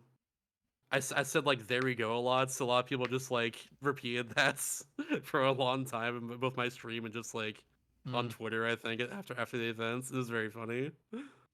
I'd be like, you do this, blah blah blah, hit this trick, there we go, bam bam bam, you know, etc etc. I gotta just do that a lot whenever I commentate or I say like there we go, or it's like bam, you know, like stuff like that. So a lot of people caught on that like pretty early on, I'd say. Gotta have a catchphrase. Yeah. Gosh. Yeah, other than that, like the Sam Returns thing, of course, is a bigger thing for me. Just running Maze Mirror 3-player co-op was a lot of fun because like we learned that run in the SGQ 2022 practice room just for fun, kind of on a whim. Me and Cabasco, we just wanted to like do Maze Mirror like 2-player co-op. Then we found like, hey, Eskid's at the event. We should ask him to do 3-player, and like yeah, we had just learned to run after that. It's just learn like rattling like which bosses to do and everything. And turns out 3-player is just the fastest version of co-op for that game. So of a co-op run of that game, I mean, so like it worked out perfectly. So it's great to show that off on the main stage rather than just keeping like it as like a practice room thing. That was great. Forgotten Land was also just great to show off in GEQ as well, because I ran like SGQ 2022 like a few months after it came out, and like that was great. The main thing was I think it was I think it was 4-4 skip that took me forever, but like up until 4-4 that run was like perfect. I did everything just like absolutely perfectly, and then I got walled in 4-4, which is like it's usually where runs die in that game, but. I remember particularly getting walled there for a while. And then Leon Skip I got first try somehow. You know, that was like the hardest trick in the run. Like that was good. That whole thing in general was just phenomenal. Like it was fun to show off one of my favorite games, like on the big stage like that. Especially when it came out so recently too. And also Warrior Land 4 is another one. Because like that in particular, I ran the hard mode for, which Warrior Land 4 hard mode is it's a whole different beast from what I was used to with normal mode. But like it was gosh, At least so it's not Shard. ridiculous. Yeah, I like can hear the ice cream truck. ooh. That's random. I haven't heard that song in a while. This ice cream truck jump scare. Anyway, but yeah, I think this is a good segue into so not only have you ran a lot at GDQ, but I know you hosted some hotfix shows for the platform. I do, yeah. I have another one this Friday as well. It's a show called Do All the Things where I show off 100% speed runs and runs where you like collect or do everything in the Do all game. the things? You do all the things, Oh, exactly. okay. Now I get it. Yeah. So like for instance, like runs where like all IMs runs, like all like like all whatever usually just like that fits in that description perfectly. Hmm. So like in my case, I ran all treasure roads for Forgotten Land more recently, so that fits in there because it's all of like the challenge levels in that game, like stuff like that. Ooh. It's I like just came up with an idea for something I could do for ooh, that. that'd be I'll have to awesome. think about it. Hell Anyway, yeah, hell yeah. but Yeah, yeah. so like this weekend or this Friday, for instance, I have Metroid Zero Mission 100%, then Shantae and Pirate's Curse, like basically 100%. It's all dark magic / heart squids, but it's like all the collectibles in the game. 100% like has you like I think like maxing out like all the items in the shop, so you have to like get like a shitload of money. It's like that's not fun. Let's just collect everything. So Mhm. I got that this week, which is a lot of fun. I guess kind of covers both spectrums. They're just like all whatever runs and then like 100% straight up, but Yeah. like All of that's a something. lot of fun. All of the things. All of something. Yeah. Yeah. Funnily enough, the last one I had there was like it was Super Mario 3D Land special ending with a King Jo 444, and Mhm. like that runs funny enough most of the things. Because the whole thing is you're supposed to collect 3 star coins in every level in the game, including the post game levels and stuff. But you don't need to do that. There apparently you can just miss a few of them and it's fine. So that Do runs almost most of all the the things. things. Yeah. Yeah, almost all the things exactly. It's a nice broad term we have here. Hmm. But yeah, it's a cool event. And then so you host that, and then just have other runners featured on the Hotfix show, and they do one of those kinds of categories. Yeah, and of course if someone drops, I have like backup runs I can do for that. Thankfully, Hmm. which has only happened once so far. That's So good. like we take those. I remember I had like my first ever hotfix thing. My internet fucked up that day, and I felt really bad. Oh And I was like, no. no, it's so sad. But Had that happen too. There's a show on there called what used to be on there called What's Faster, where you just compared 2 different runs together, and oh, me and that's another right. They're runner. two different games, but they're like similar in their time. And then yeah, Yeah, they race each other. I remember that one. it's not a show there anymore, but like me and another runner, Beam Queen Soul, we both ran Star Allies as like guest stars, which has like 37 different characters you can play as, Oh my and god. all we did was just the whole idea was just we would race different characters together for that show, and unfortunately for me, my internet cut out for like 3 hours during like towards the start of the show. Oh. So like after the first boss fights, I couldn't do anything. My internet cut out, and like it was just down the whole area for a few hours. Like I couldn't do the show at that point, so someone had to fill in there. It was Yeah. so unfortunate. Why can't internet just be stable all the time? Yeah, Unfortunate. it usually is. Like I never really have internet issues these days, but that was like the one Yeah. time where an issue actually arose out of nowhere. It was so whack. Hmm. Luckily, I have a new router now. I used to have one where when I would do these shows, it would cut off like a bunch. Oh So like my sheesh. first like couple dozen episodes always has some sort of problem in the middle of it, but not for a Mhm. long time now, which is nice. That's good. That's I'm good. hoping that GTQ hotfix thing happened. I think that was my old router, so hopefully we're good if it ever happens again. Hopefully, yeah. So, but yeah, it's a cool show. I like all the different content they have on the GTQ hotfix shows. There's something unique, I bunch love of it unique too. things. So Especially with like the newer season as well. Like, yeah, now they have like seasons and stuff in these block yeah, chunks. the show I'm paired up with now is like I think a lot better suited because it's a parallel universe. Two of my friends like host that Hmm. show, Helix and Limey.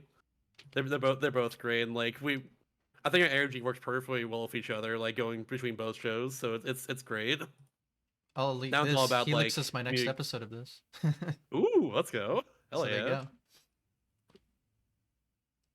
But yeah, But yeah. like RNG works perfectly well with each other. I think going to both shows was great. That one's all about community created contents and Hmm. like fan games and randomizers and stuff Yeah. like that. Fans mods, hacks, and all that. I guess.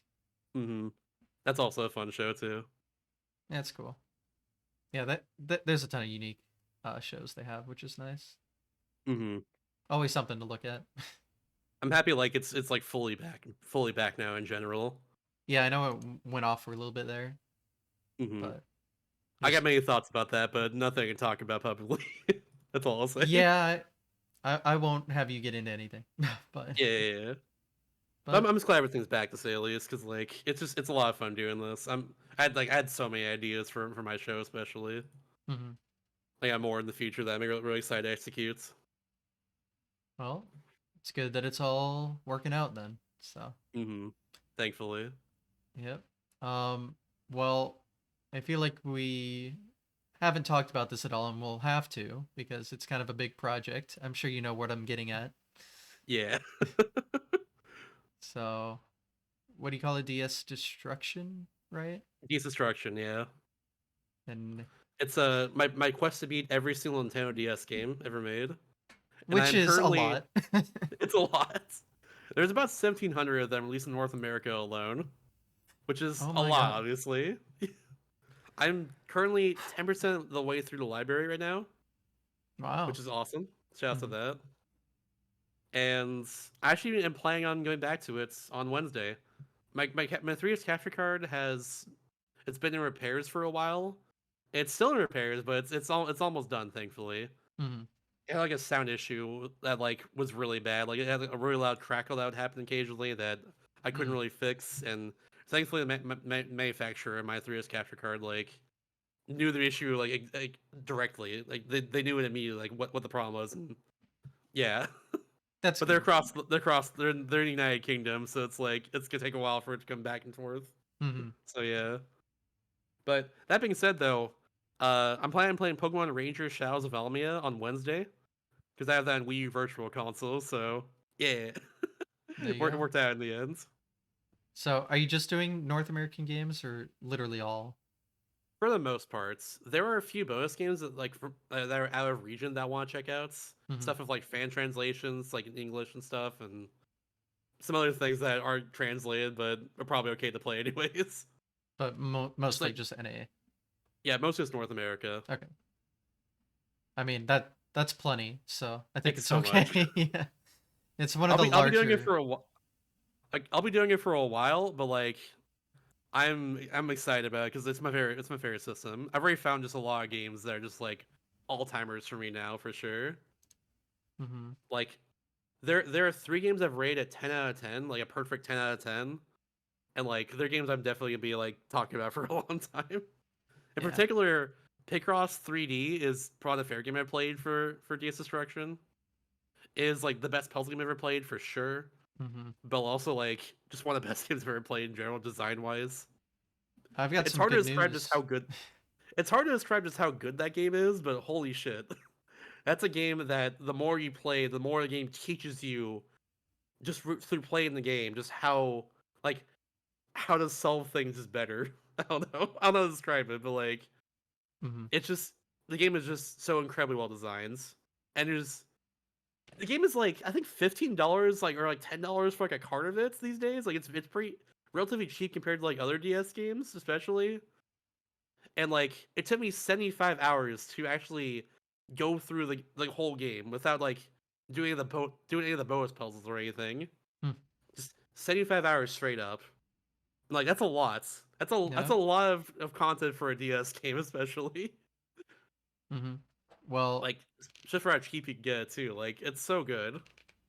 the good news I was gonna say is I think it was, yeah, last year and into this year. I 100%ed both that in round two. Let's go. So I get it. Hell yeah. I get it for sure. It is. I gave it a It's 10 out so of 10 good. myself. So Hell yeah. it's such a Phenomenal game. perfect just sit back and just it, when you have free time on a trip or whatever, just nice, fantastic time killer. So Mm-hmm. and so The much charm perfect in that time killer. game. Just they didn't have to go as hard as they did, but they went I'm hard. so glad they did. Like every time you beat a puzzle for those who don't know, you like a little animation plays of like the thing you just completed. Because like you try to make an image like a voxel image of like all the different like blocks you destroy and everything. Hmm. It's like a little animation plays. It's so damn charming. It's so good. Yeah, really, really good Like content. it's so freaking good. That's one of the games that rate at 10 out of 10. Another one that I talk about a lot as well as Fossil Fighters, which is an RPG. Mm. It's a creature collector like Pokemon, but like the whole mechanic of collecting in that game is like uncovering fossils. So like you can cover like the head of like a they call it Vivosaur in that game.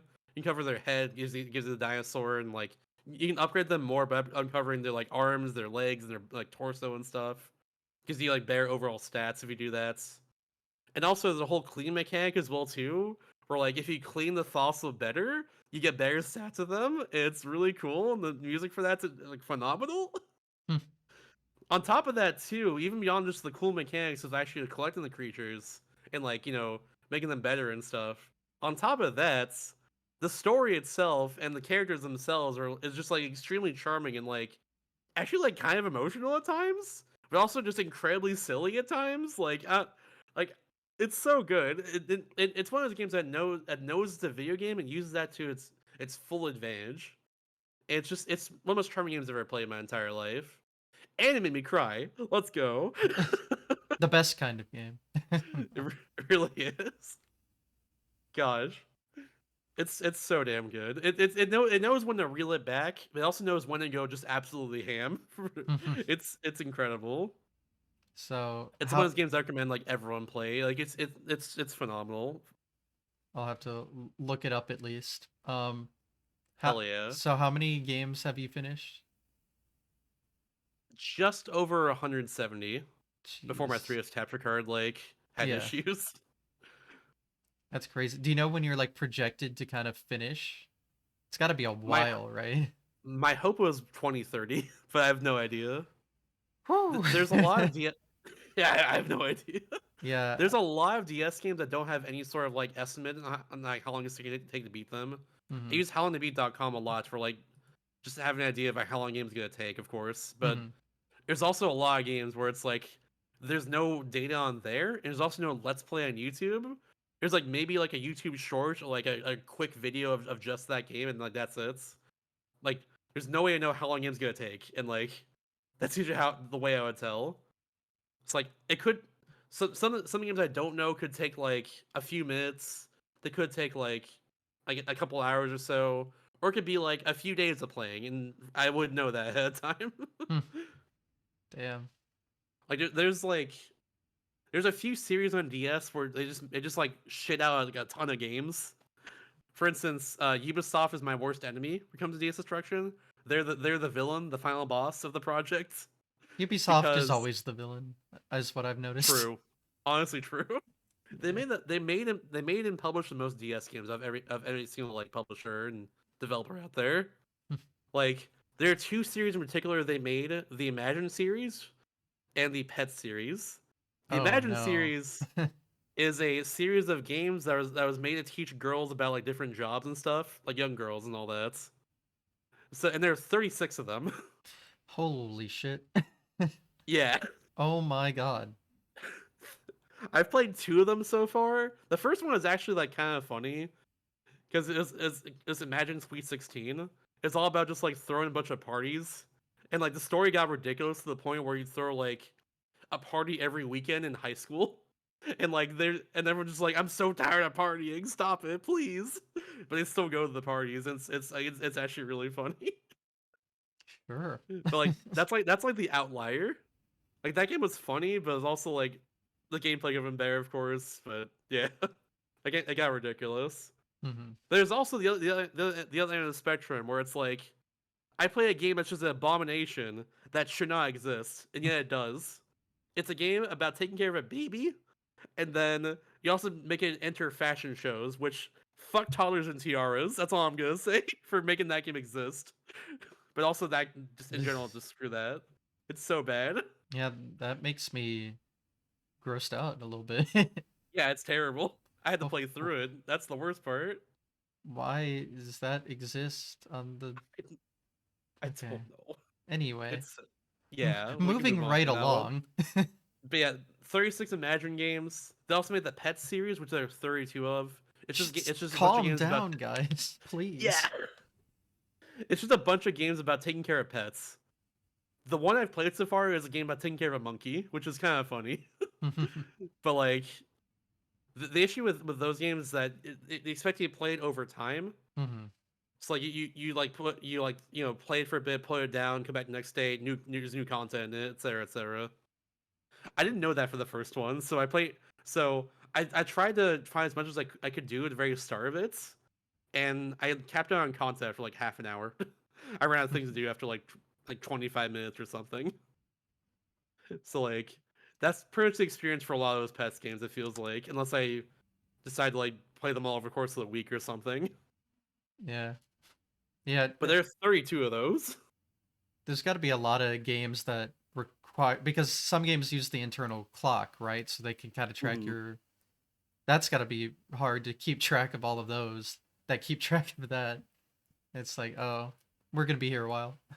Yeah, there's like an educational game I played where like they expect you to come back every day, and I was to like beat the game and all that, and I was like, screw this, I'm just gonna reset the clock every like 24 hours every single time my 3DS, just so I Mhm. can beat the game in one go. I don't want to come back every day and do this shit. Yeah, that's got to be annoying too because yeah, there's no easy way to do that. You have to just go back to the system settings and be like, all right, advance, advance, Like advance. the yeah, like the worst part was like that exact game. All I did was just like I would do like a few mini games. They'd be like, "Come back tomorrow." So I would do I reset the clock and then like go back again and just grind it out. So then rinse and repeat for an hour and a half and then it's done. It's like cool gameplay. Yeah. Why does this exist? It's so weird. Well, I guess in all fairness, it's not what they were intending, but Oh yeah. you got to It's do what like you got to do for these completion challenges. that's some of the worst in the DS is like some of the educational games, some of the games where you're just taking care of pets sometimes. Those can be fun sometimes, but like if you run out of stuff to do early on, it's like what else is there, you know? Yeah, that's just Like that's some of the worst of the worst. There are a few games too where it's just like it's just straight broken. Like the game I'd consider probably the worst game I've ever played at this point is Marker Man Adventures for DS. hmm, That's a game that just doesn't work. Is the main mechanic of the game is having you draw like lines to make platforms. But every time you do that, the game lags a ton. So like it's a normal platformer sounds otherwise. counterintuitive. So like the game just lags a ton when you do that. But also like one hit and you're dead and you have 3 lives. And the live system itself just doesn't work. Like there's something like 150 levels, and you oh my god, you have 3 lives, and there's like no easy way to get the lives back at all. And apparently, game checkpoints after like, which I learned this after the fact, but like apparently, game checkpoints after like certain amounts of levels, not just being a level, but just like after being X amount of levels at checkpoints. Hmm. So like I think I got to level 7 before finally rage quitting for good reason. After like grinding for like an hour or so. Apparently, checkpoints at level 11. So like I didn't know that, but obviously the game doesn't work too well if like that's how it works, you know. With coupled with like the lag is itself too, and the fact that the game is also kind of a Kaizo game, where it's just for some reason background objects will just kill you sometimes. Background objects. Like yeah, like sometimes just like a house in the background, and if you run past it, it's fine. But sometimes, if you run past that same house in a different part of the level, it will just like come up and eat you and kill you. And it's like, how am I supposed to know this? You What? know? That's Yeah, absurd. it's really I dumb. love DS shovelware. Yeah, that's like the worst of the worst. That game doesn't work. There's a few games that are like that I've played that are like that too. But that's the worst one for me because the lives just don't work at all. It's Mhm. freaking ridiculous. So I assume like DS, DSi had like some, what did they call it back then? They had some sort of shop. Oh yeah, there's an eShop for DSi. Yeah, Yeah. Do those count towards this? I assume not, right? I did not count it. No, Okay. Yeah, that's fair. mostly because like it wasn't really available for me. I think. Hmm. But also, I think like some of them just don't emulate well on 3DS. I could be wrong. I could be wrong about that entirely. I know for Hmm. some DSi games or for DSi features on like on DS carts, you actually need the card itself to play it. So I'm not sure how that would work of DSi if you're like getting a ROM of it, for instance, and playing on 3DS like I'm doing. Yeah, I know the H shop has the DSi collection. So that Hmm. I have like a couple I remember that I put on and they seem to work, but yeah, I It's know one it's of a those little things. different than actual DS releases. Yeah, it's one of those things I have to look into and see like if it works properly or not for me. I'm not Hmm. sure if it will, but who knows? I guess. Yeah, I mean, you already have enough content to go through already. So Yeah, exactly. how do you Like choose if what's it next? for a while, it was a channel player award in my chats for like having any viewer choose whatever game they wants me to play soon, like soon. But Hmm. that got really overwhelming to the point where like I had to stop that at one point. I can imagine. Like my short list is like over 100 games long now because of it. I should have stopped it sooner. Mm, But well, I've also played a lot of Alzheimer's thanks to like that those redemptions there, so it kind of worked out honestly. yeah, I feel like people are either gonna give you like the goats or complete dog shit. Which honestly, I kind of wanted the shittier games more than the good games because Hmm. I had to play so many of them. I want to Yeah. get all the good ones out of the way early, or anything else. But other than that, too, I also do a weekly vote in Discord. I pull up the whole list of games I've not played so far, and just roll it randomly on ram.org, and like the top four like show up. I put like in like a vote in my Discord every week. That's cool. That's what I did. And like Yes. that worked out. That also works out well too because it usually highlights more like lesser known games or anything else, which is nice. Hmm. And it still Gives me gives the like community a chance to put a like vote a voice towards the decision. yeah, So. more so than just like channel player awards. Hmm. Because like that's just you get that from just like watching it a lot and like not everyone can watch. Like it Yeah. gives people like a voice, like you said, Hmm.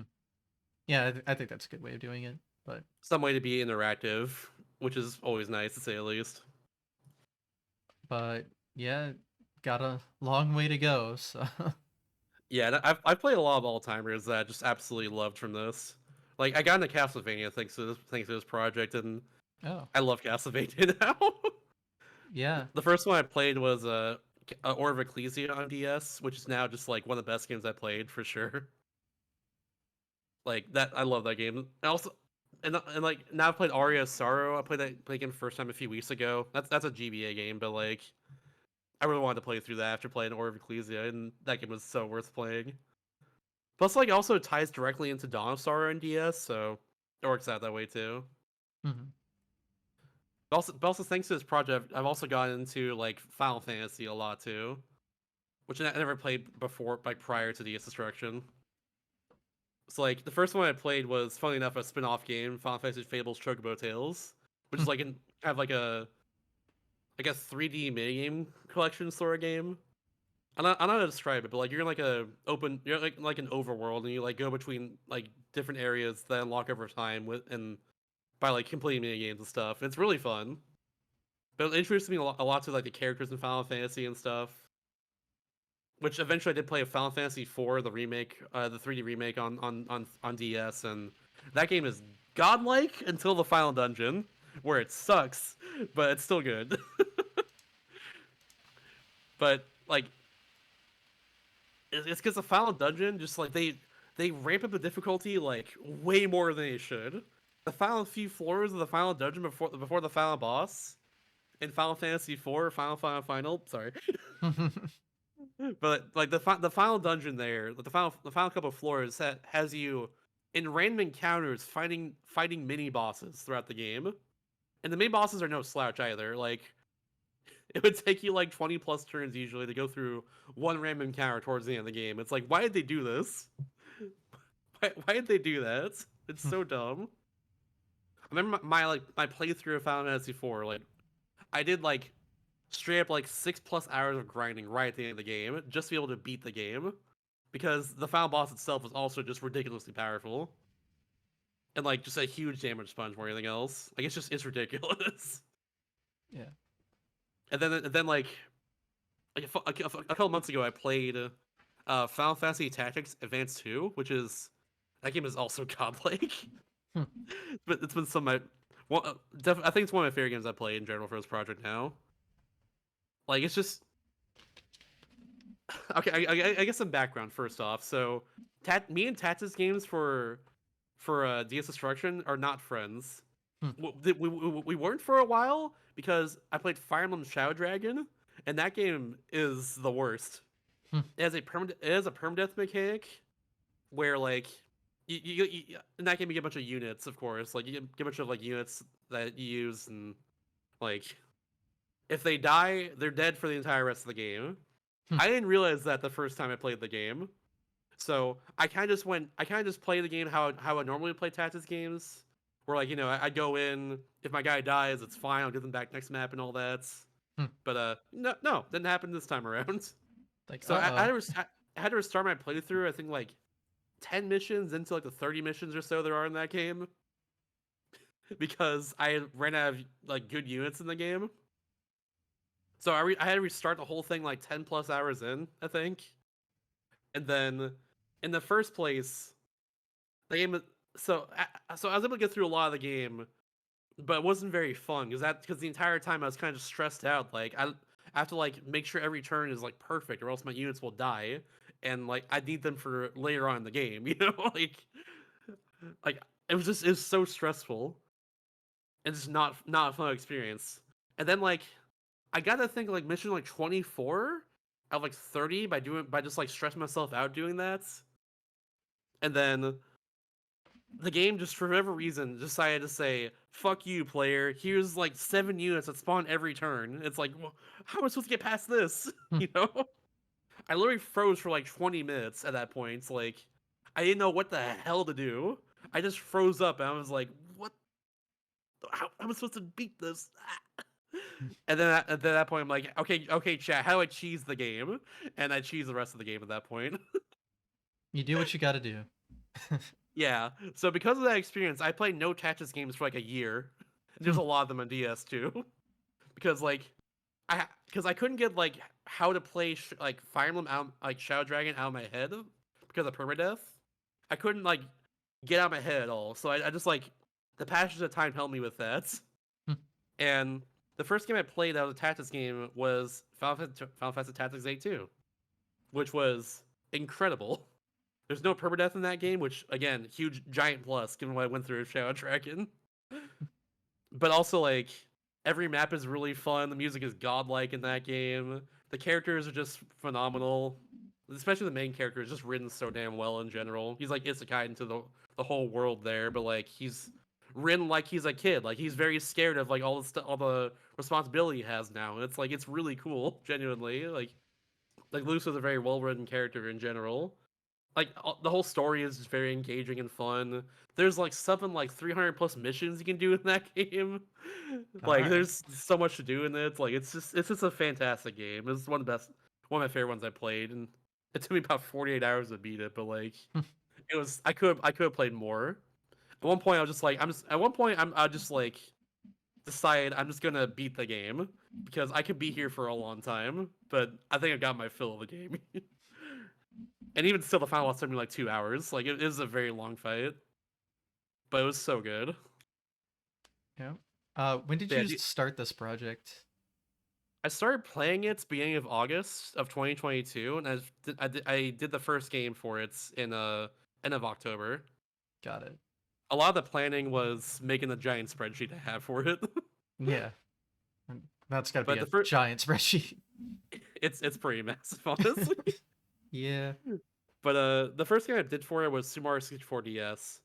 I got Oh, all 150 stars in one go.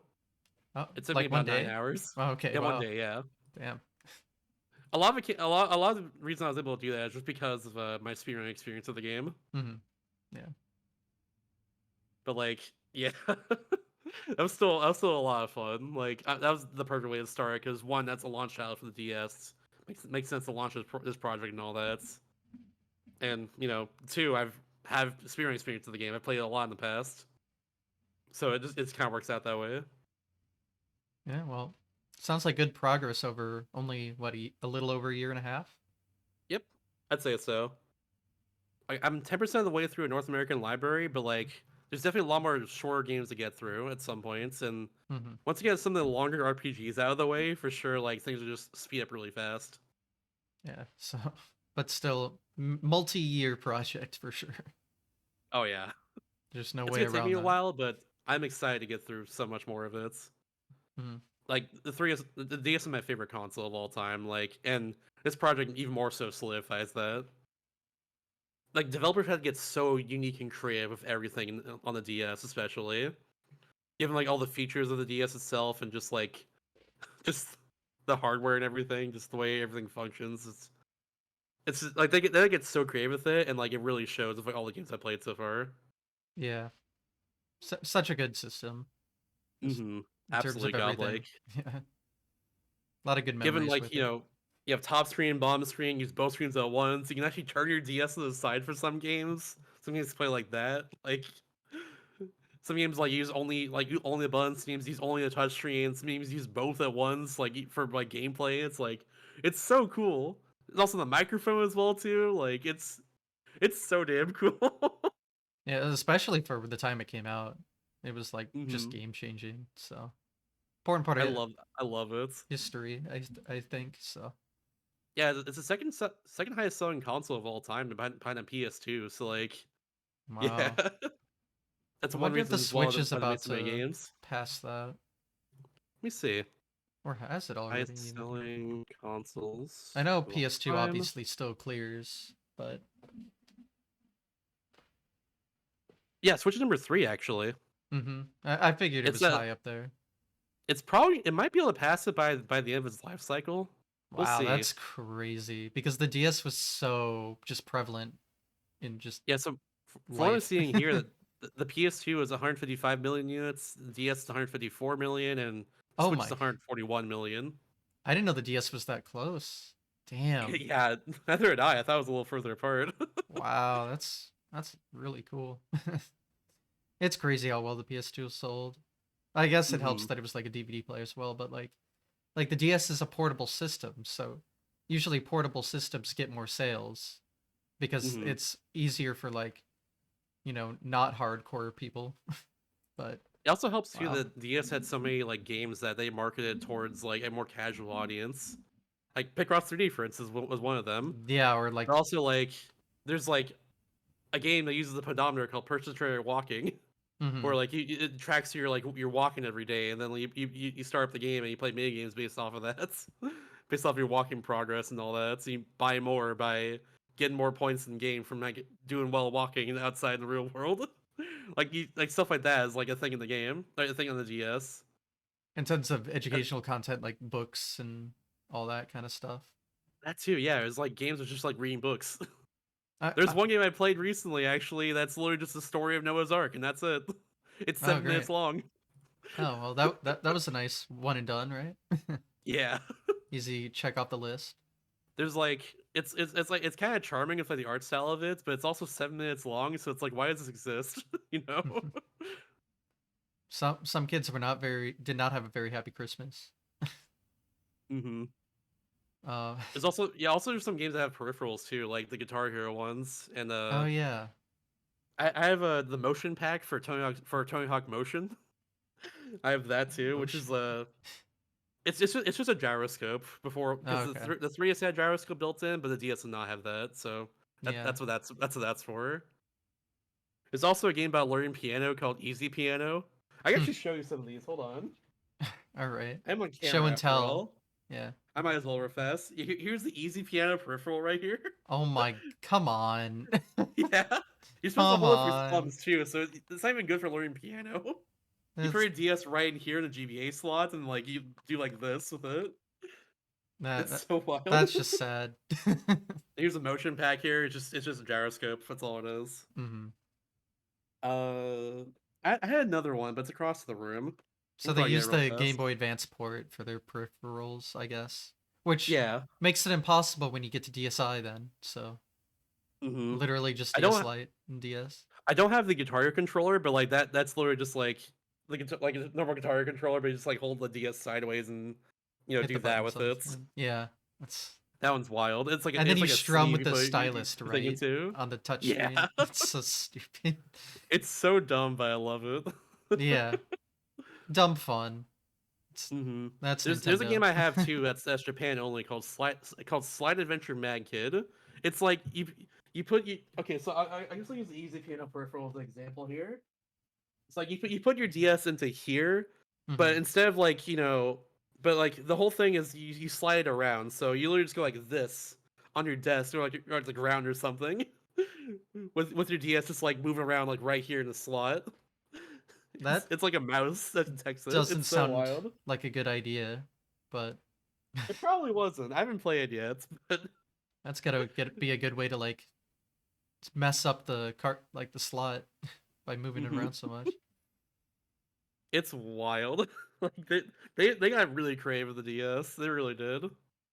There's a DS game as well that uses a robot dog to play the game. It's called Wappy Dog. No, so they just did Rob for the DS, huh? Pretty much, yeah. Just probably a little more complex than just I have looking no at. idea how it I don't know how it plays at all. I've not seen the game before. I don't have the peripheral yet.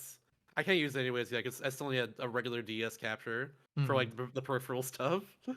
Yeah, But that's yeah, yeah, because yeah, the 3DS can't do any of that. no GBA slot. Unfortunate. You, But thankfully, like some games don't need that though. Like for instance, I talked about like Personal Trainer Walking a second ago. I haven't played yet, but I do need. But the game does come with like with pedometers. It comes with two of them, and also like the car itself has like a chip inside with that reads a pedometer. So like you need that to play the game in the first place. yeah, Like there's stuff like that. Like the DS is so wild. yeah. I I mean, literally, some of them are just again books. Like there's like 100 Mhm. classic books or whatever. Can't that'll be an exciting game, right? That'll be a game for sure. Maybe. Just spam through all the pages and call it a day, I guess. There's some games that are just like, this is a board game. Cool.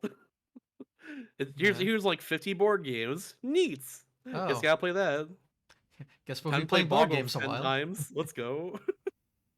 Uh, Time to win a game Monopoly 50 times. Woo! yeah. Oh, it's just like stuff like that. I'm sure you're excited for my smoking coach. I already played that. Oh, banger, Like right? as a game, it sucks. As a concept, it's interesting. Yeah. That's all I can say. It It's gets not a it fun gets game to memed on a play. lot, which is why I know about it. So It's for good reason. yeah, The it's a history good is meme. the history is interesting, and also in a way kind of tragic. Mm, But we don't get into that. yeah, I have like mixed feelings about the game. yeah. Again, Oh, one it's fun just a thing big meme, actually. so I had to ask. Understandable. One fun game I played though is a game called Animal Boxing. I'll use my 3DS here as an Animal example. boxing. So the way you play that game is you hold your DS like this, except you do this. You turn it upside down entirely. So you actually use the touchscreen as at the top screen. And the reason for that is because the buttons on your left side, like A, B, Y, X, and all that, use that to like dodge in the game. So like you have to turn it upside down to like make right hand people to be like people actually do that in particular. It's I really weird. I have not seen Yeah. games that use it upside down before, so I want to say that's the only one that does that. It's very wow, unique, but it's really wild. that's very interesting. You then think, why didn't they do that Mhm. more? I guess, but I guess also that's a little absurd of a way to do things. Some games also like had you hold your DS sideways like this too, like a book. Oh yeah, there's plenty of sideways games. Yeah, which is also unique too. Yeah, but at least that's like the comfortable way of holding it. They kind of, it's kind of like, especially for Brain Age is a good example. Like, you Hmm. can really grip the whole like base of it, and it fits pretty well without like hitting the screen here. So sideways games just feel pretty natural to the system, Definitely a lot better for sure. but upside down seems a little less natural. It's pretty absurd, honestly. But yeah, To me, it kind of felt like unnecessary. Like I feel like it yeah, didn't really need that, but I guess it's their vision. they The do thing what is they though, like, want. it's their vision, but they put too much game in that game. There's Oh, 120 fights, and they're all like pretty much the same. oh, It's which is like I want to say like 3 or 4 times more the amount of fights there are in the whole Punch Out series.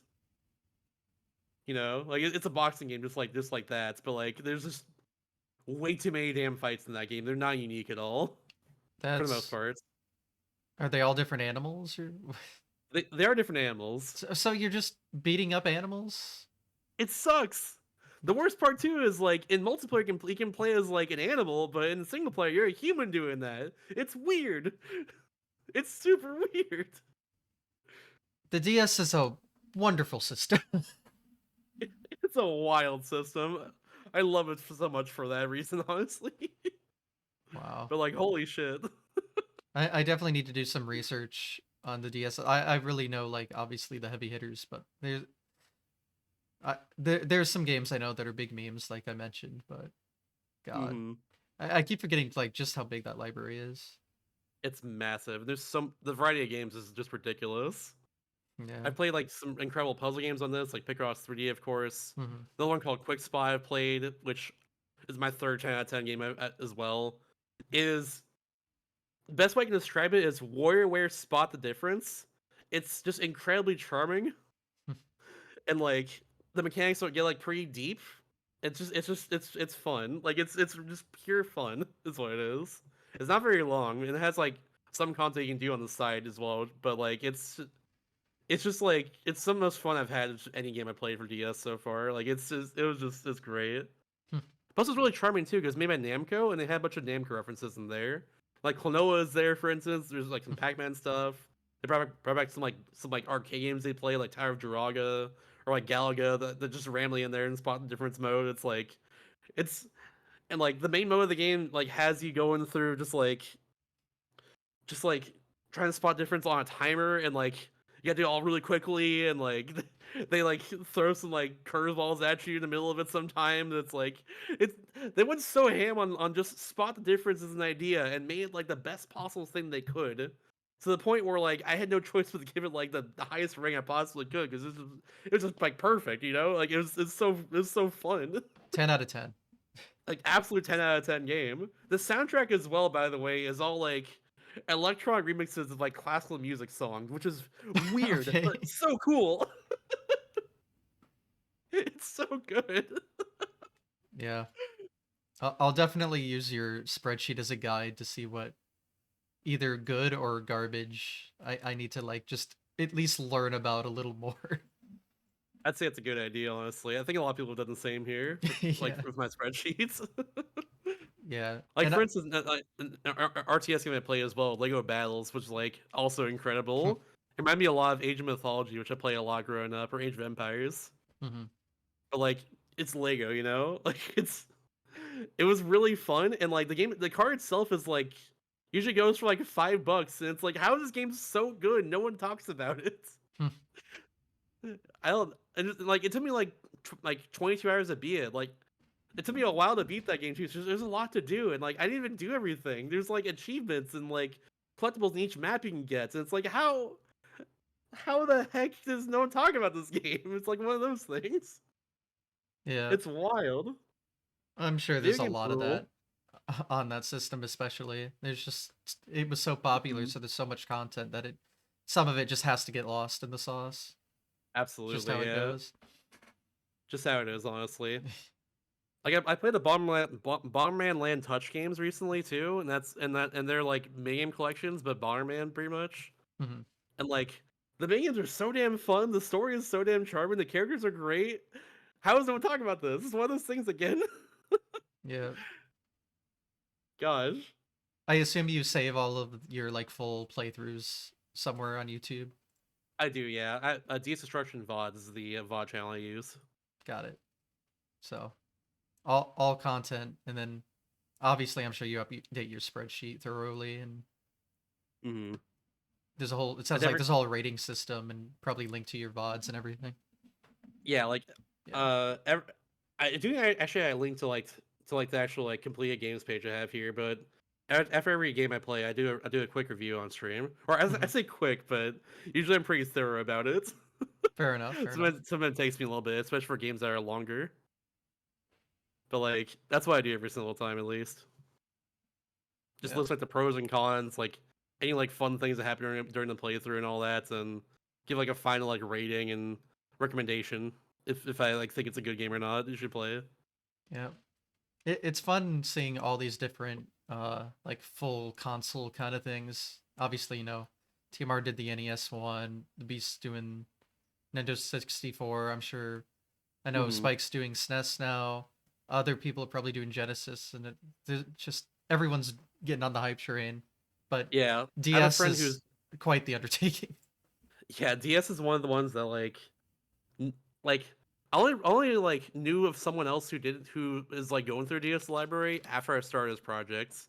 There's a Spanish streamer named Betu Salvaje who is going through a DS as well too. At the same time I'm That's doing cool. it, so it's cool like converse with them sometimes, just like talking about games we played.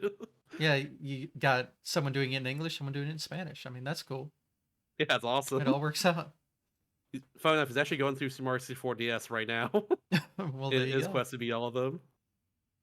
Yeah, But that's but sick. like a lot, I've also met a lot of streamers who do this sort of thing through this project too. It's been a lot of fun talking to them. Hmm. Like I watch Tapioca a lot. He's going through every GameCube game right now, and Oh wow. PMC Trilogy's more recently started going through all the PlayStation games. That's been really fun, just watching like all those random games there. Yeah, I've talked to a lot of people that have done one of these challenges, and it's usually a different console every time. So it's interesting hearing the same thing, but their different take on it. Yeah, more than anything else, like I watched like TMR do Dance Mania back in the day. A friend of mine, Piri, also did like a PlayStation One project that's he retired actually. I think last year finally. But like those two people in particular is like a big reason why I started like why I wanted to do this sort of project myself, and I didn't actually start committing to it until like 2022, pretty much. Hmm. Which I don't know why in particular then I started doing it, but I'm glad I did because like this has been just an like incredibly fulfilling project to say the least. And Yeah, like I obviously have a lot of games to play as well, yeah. but I'm You seem happy like the about it. perfect person to do it because you're very passionate about that system. So, Yeah. like a lot of your speedrunning career stems from that. Sounds like childhood memories stem from it. So it looks like it all Hmm. works out pretty well. And like now I can say like now I can be like I can just go to like a retro game store and look at all the DS games and be like, hey, play this game. It's obscure. It's like $5, but it's really damn good. You know. Yeah, I can just do stuff like that. that's fun. I can say without a doubt, like one of probably the best licensed game on DS is like Code Lyoko for DS or like the Simpsons game on DS. They're both like really damn good games, but also like they're licensed like they're licensed games. You know, like they're Yeah, not gonna be as good as like the like non-licensed games usually, but like they're really damn good for what they are. You know. yeah. Like, I I'll think have to Code look that Lyoko up. DS was like the only licensed game it took me over a day to beat because like there's so much to do in that game, and also that show's godlike too. I love that show. Yeah. Well, I think we've covered everything I wanted to ask about. Is there anything over the course of everything you've done that we didn't touch on that you might want to bring up, I guess? I think that's about it, honestly. I keep talking about DS games if you want me to. I can go on forever about this. Yeah, I guess we got to cut it off at some point. I Yeah, mean, we'll be absolutely. here forever. That again, that library is just insanely massive, so It's so good. and we know where to find all your thoughts on the game since you're literally playing all of them, so I quite literally have the spreadsheet in front of me. Honestly, I'll just link it in chat real yeah, fast if you want me please to. go ahead. Oops. Let me get the link shorter actually, instead Oh of just yeah, putting the normal link in there. I assume it's like Google 1 second. Spreadsheets. Yeah, it's just Google Yeah, spreadsheet. their links are ridiculous for some reason. Here we go. That's a spreadsheet right there. Oh wow, that's a much nicer link. Yeah. I wanted to make a website at one point, but it's just a lot of work, and I don't know how to do that too well. Yeah, yeah, I know TMR had one, a website. I think the Beast uses a spreadsheet, but yeah. Websites. Okay. Oh yeah, and JSR does like well that was a speedrun project and was focused on like Hmm. AVGN games, but he has a website too. But yeah, Also, that's gotta be a lot of work. here's all the VODs too as well if you want to check that out. Just right there. Got it. But yeah, cool. Sick project. I'll definitely browse a little more to like see some more obscure things because again, I've been just going away at DS stuff recently because it's a nice pastime. Hell yeah, So hell yeah. I've already I've been keeping track of stuff I beat. So I got a few DS games done now, but You've definitely already looking played for more. Picross 3D, so you're right in my book for Yes, sure. I have 100% of that game and I rated it 10 out of 10. So Let's freaking go. I even got its sequel, even though it's really good, but not quite as good, I don't think. It's a I little haven't more played yet. complicated too. But yeah, I I won't really want to spoil play it it. at some point. Um, but yeah, there's also Picross DS. I've been doing that Yeah, too. That takes forever. I There's imagine. so much content in there. So if you I haven't love the started that mechanic. yet, it'll be like 3D, but like twice as long. And Oh no. yeah, I'm just warning Yeah, you. I haven't played yet, but like I'm looking forward to it still. Yeah, I know it's still like good, 2D but Picross is not gonna be as good. Like I love the mechanics of 3D so much. they Like do something it'll still be similar where fun. they when you finish it, it does like a little animation, but it obviously it's a 2D animation, but That's just still be it's fun not as though. exciting, but they've got some theming to it, so it's still like it's still good. It's just a lot. Hmm. There's like God, um, what would it be? 15 times 11 times 2 puzzles. I The math is 330. That's so much. yeah. So, That's about as much as there was in Picross 3D, I think, before doing all the bonus puzzles. and that's not talking about DLC if you count that. And Oh then god, yeah. they have like some daily mode where you can like get some little bonus stuff and it keeps track of things. So if you like want 100%, it's that thing you'd have to come back to for a few days to unlock a couple things to be able. Yeah, it's like Sheesh. it's a lot. So there's your warning, but I'm sure you'll like it since you like the 3D game. It's obviously not to that Absolutely. level, but it's still like, you know, I can chill to this. It's a vibe. hmm But yeah, It should still be a fun time. Like for Picross 3D, I kind of just played it like for like 2 hours usually at each stream, because mhm, like doing it for like 6 hours in a row, like that's how long I usually stream. It's so much. It's overwhelming. So yeah, like I'll probably do the same at Picross ES when I play that. Just play for like a couple hours every stream or at every stream. yeah. I think that's the best way to go about it. hmm But yeah, I mean, Same deal with all 32 pets games. oh Woo! yeah, And like I guess like one of those things that's been brought up in the past too with in terms of the DS is that like it's kind of the last system where or I guess 3S had a little bit of it too, but it's like primarily the last system where like those sort of pet simulation games exist because like it's not really a genre you see these days at all. yeah. I don't think it really came around on the 3DS. Obviously, you know, Nintendo sparked the whole thing, so Oh yeah, everyone had to capitalize on it. But, especially Ubisoft, they really did. oh, they try to capitalize on everything. Let me tell you. Oh yeah, oh absolutely. Oh my god. But yeah, anyway, I think that covers about everything. Do you have any like future projects with the DS, the speedrunning, anything? So I've been sick for the last 2 weeks or so. I'm finally better, thankfully, for the most parts. Just in But time for like, this, of course. just in time, thankfully. But like, I've been wanting to. There's one game I played for my project called Lufia: Curse of the Sinistrals. It's a action RPG remake of Lufia 2 for SNES. It's really freaking cool, and the run for it is like super godlike. There's like the movement's ridiculous. There's out of bounds in it. There's like some really cool skips in general. I want to learn that speedrun. I don't know if I'm gonna do that, and also there's no guides or resources or anything for that game, so it's like other than just watching World Record.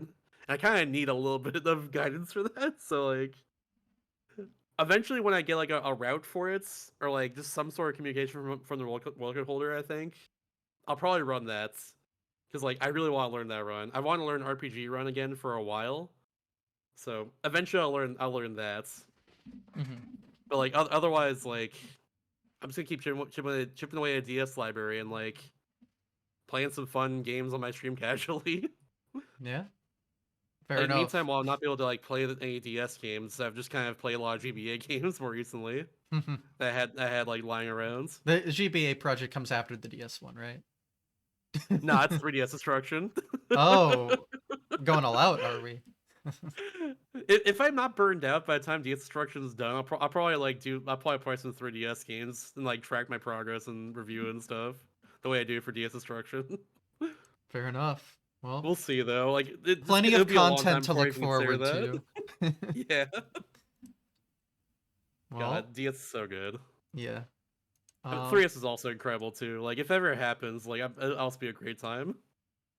Yeah, I'm sure. The first thing we need though is a 3DS flash card. That does not exist yet. Once that happens, we're golden.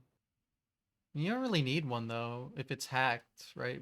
With just H shop, it just downloads straight to it, and it's like, well, here it is. Oh yeah, you're right. Never mind. Yeah, you're so right. I I know the ways Yeah, that around. that Don't would worry. work actually.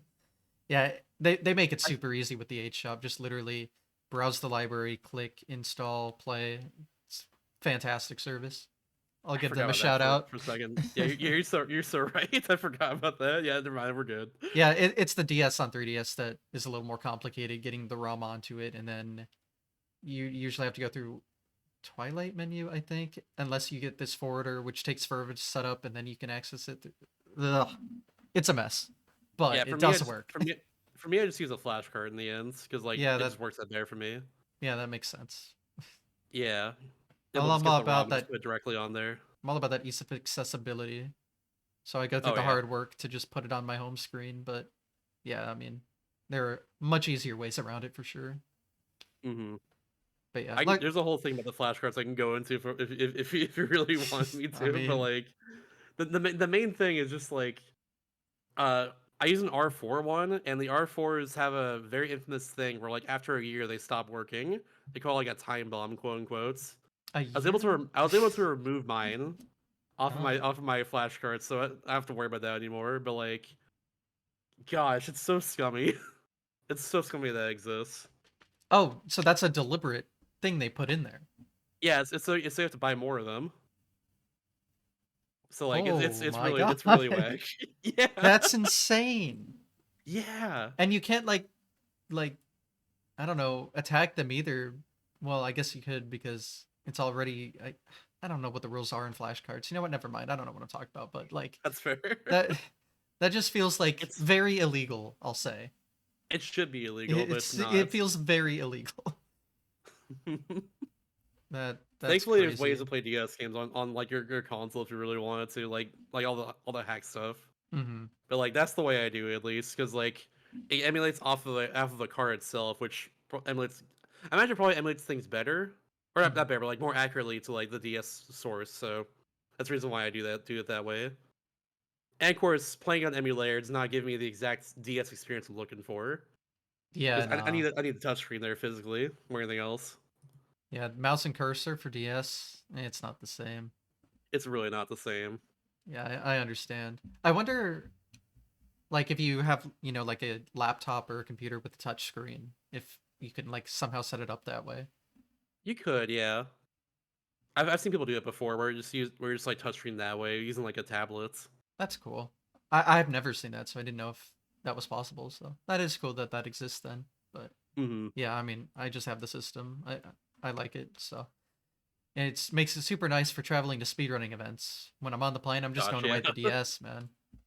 I remember for a while when I was traveling to like different events, I would play the Lin games on my own. Oh hell yeah. Yeah, like I played through like all four of them just like while traveling, or on DS at least. And I played like Miracle Mask on 3DS and a bit of Azure Legacy, but I never beat that one in the end. Hmm. But God, they're so good. I love all those games so much. Yeah, so many good bangers on the DS, especially when it comes to like puzzle Mhm. stuff. So I didn't play Phoenix right before DS Destruction, so it's been fun going through those oh games. man, I've been going through it again. So It's so it's good. so good. I'm excited to eventually play the second one because I've only played the first one so far. Yeah, It's like, I'm just it, finishing up the second one, replaying it again. I've only played it once before, but mhm. yeah, it's not quite as much content. I definitely rate it lower, but it's definitely worth the time if you want the experience. So Oh yeah, that's my review, I guess. So I definitely look a little forward to it. Just don't expect the peak of the first game. Ace Attorney the first one to me is so long just because of the Yeah. final case. Oh my god, But that final one. I know it's because like that was tacked on to like the Hmm. DS game to make it more worth it, I guess. Yeah, Because like the original game on GBA was like the first four cases and then you're done, and that's like a good length for the game. yeah. That last case is like never brought up again. It's like it never happened. For real. Well, because again, like you said, like all of those games came out on the GBA, so it like never existed until the DS. So Hmm. like they didn't know yet.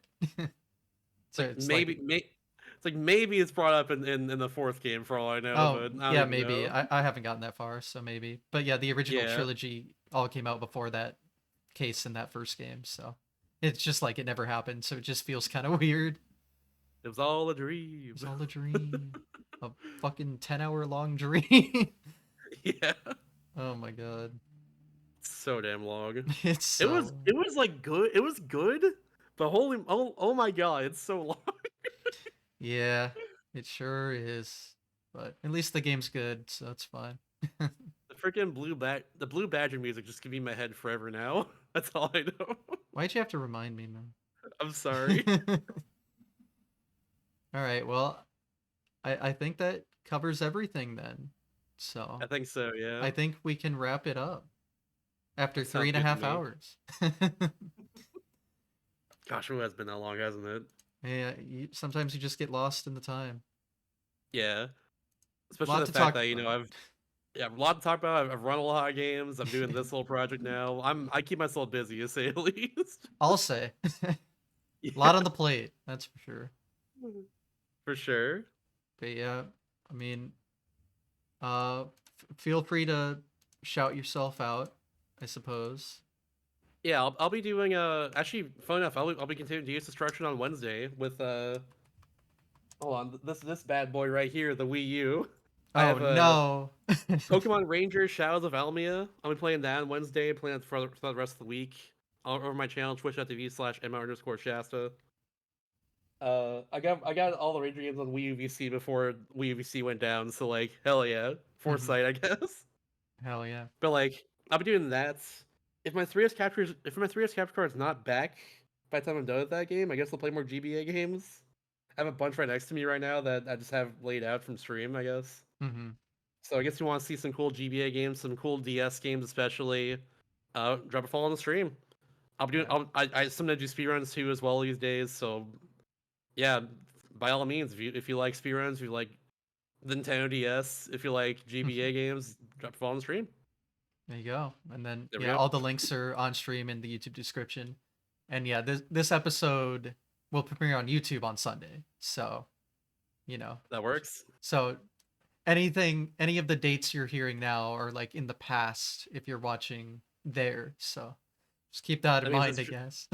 means this check out the VODs Check out the on the DS VODs. Destruction VODs on that channel there on YouTube.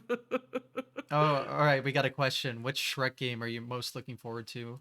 Which Shrek game? Oh no. Important question. Let me pull my list real fast. Hold on.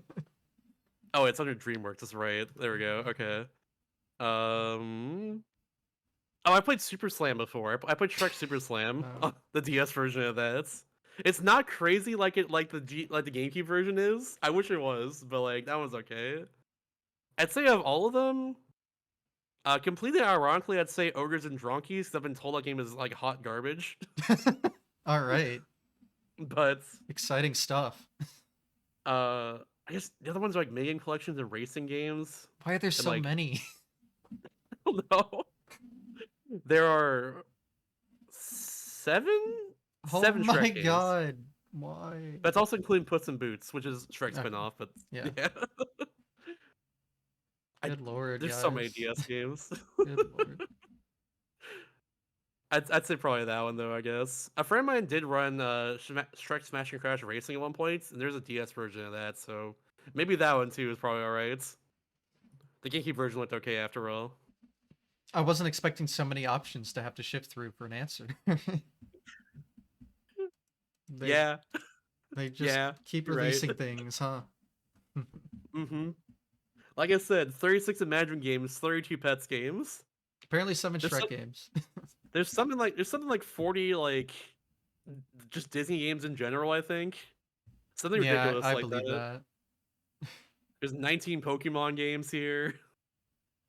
There's like Really? 17 Lego games. Yeah, Damn.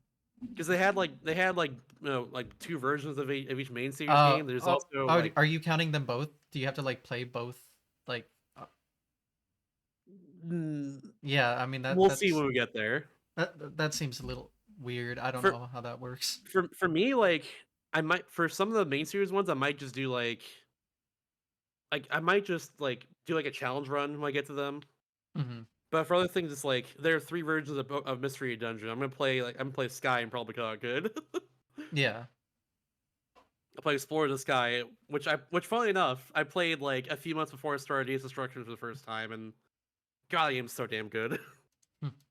But yeah, like I'll play that and probably be good. I'm probably gonna play like only like Diamond or Pearl, not both of them. Maybe might do a challenge run for one of them.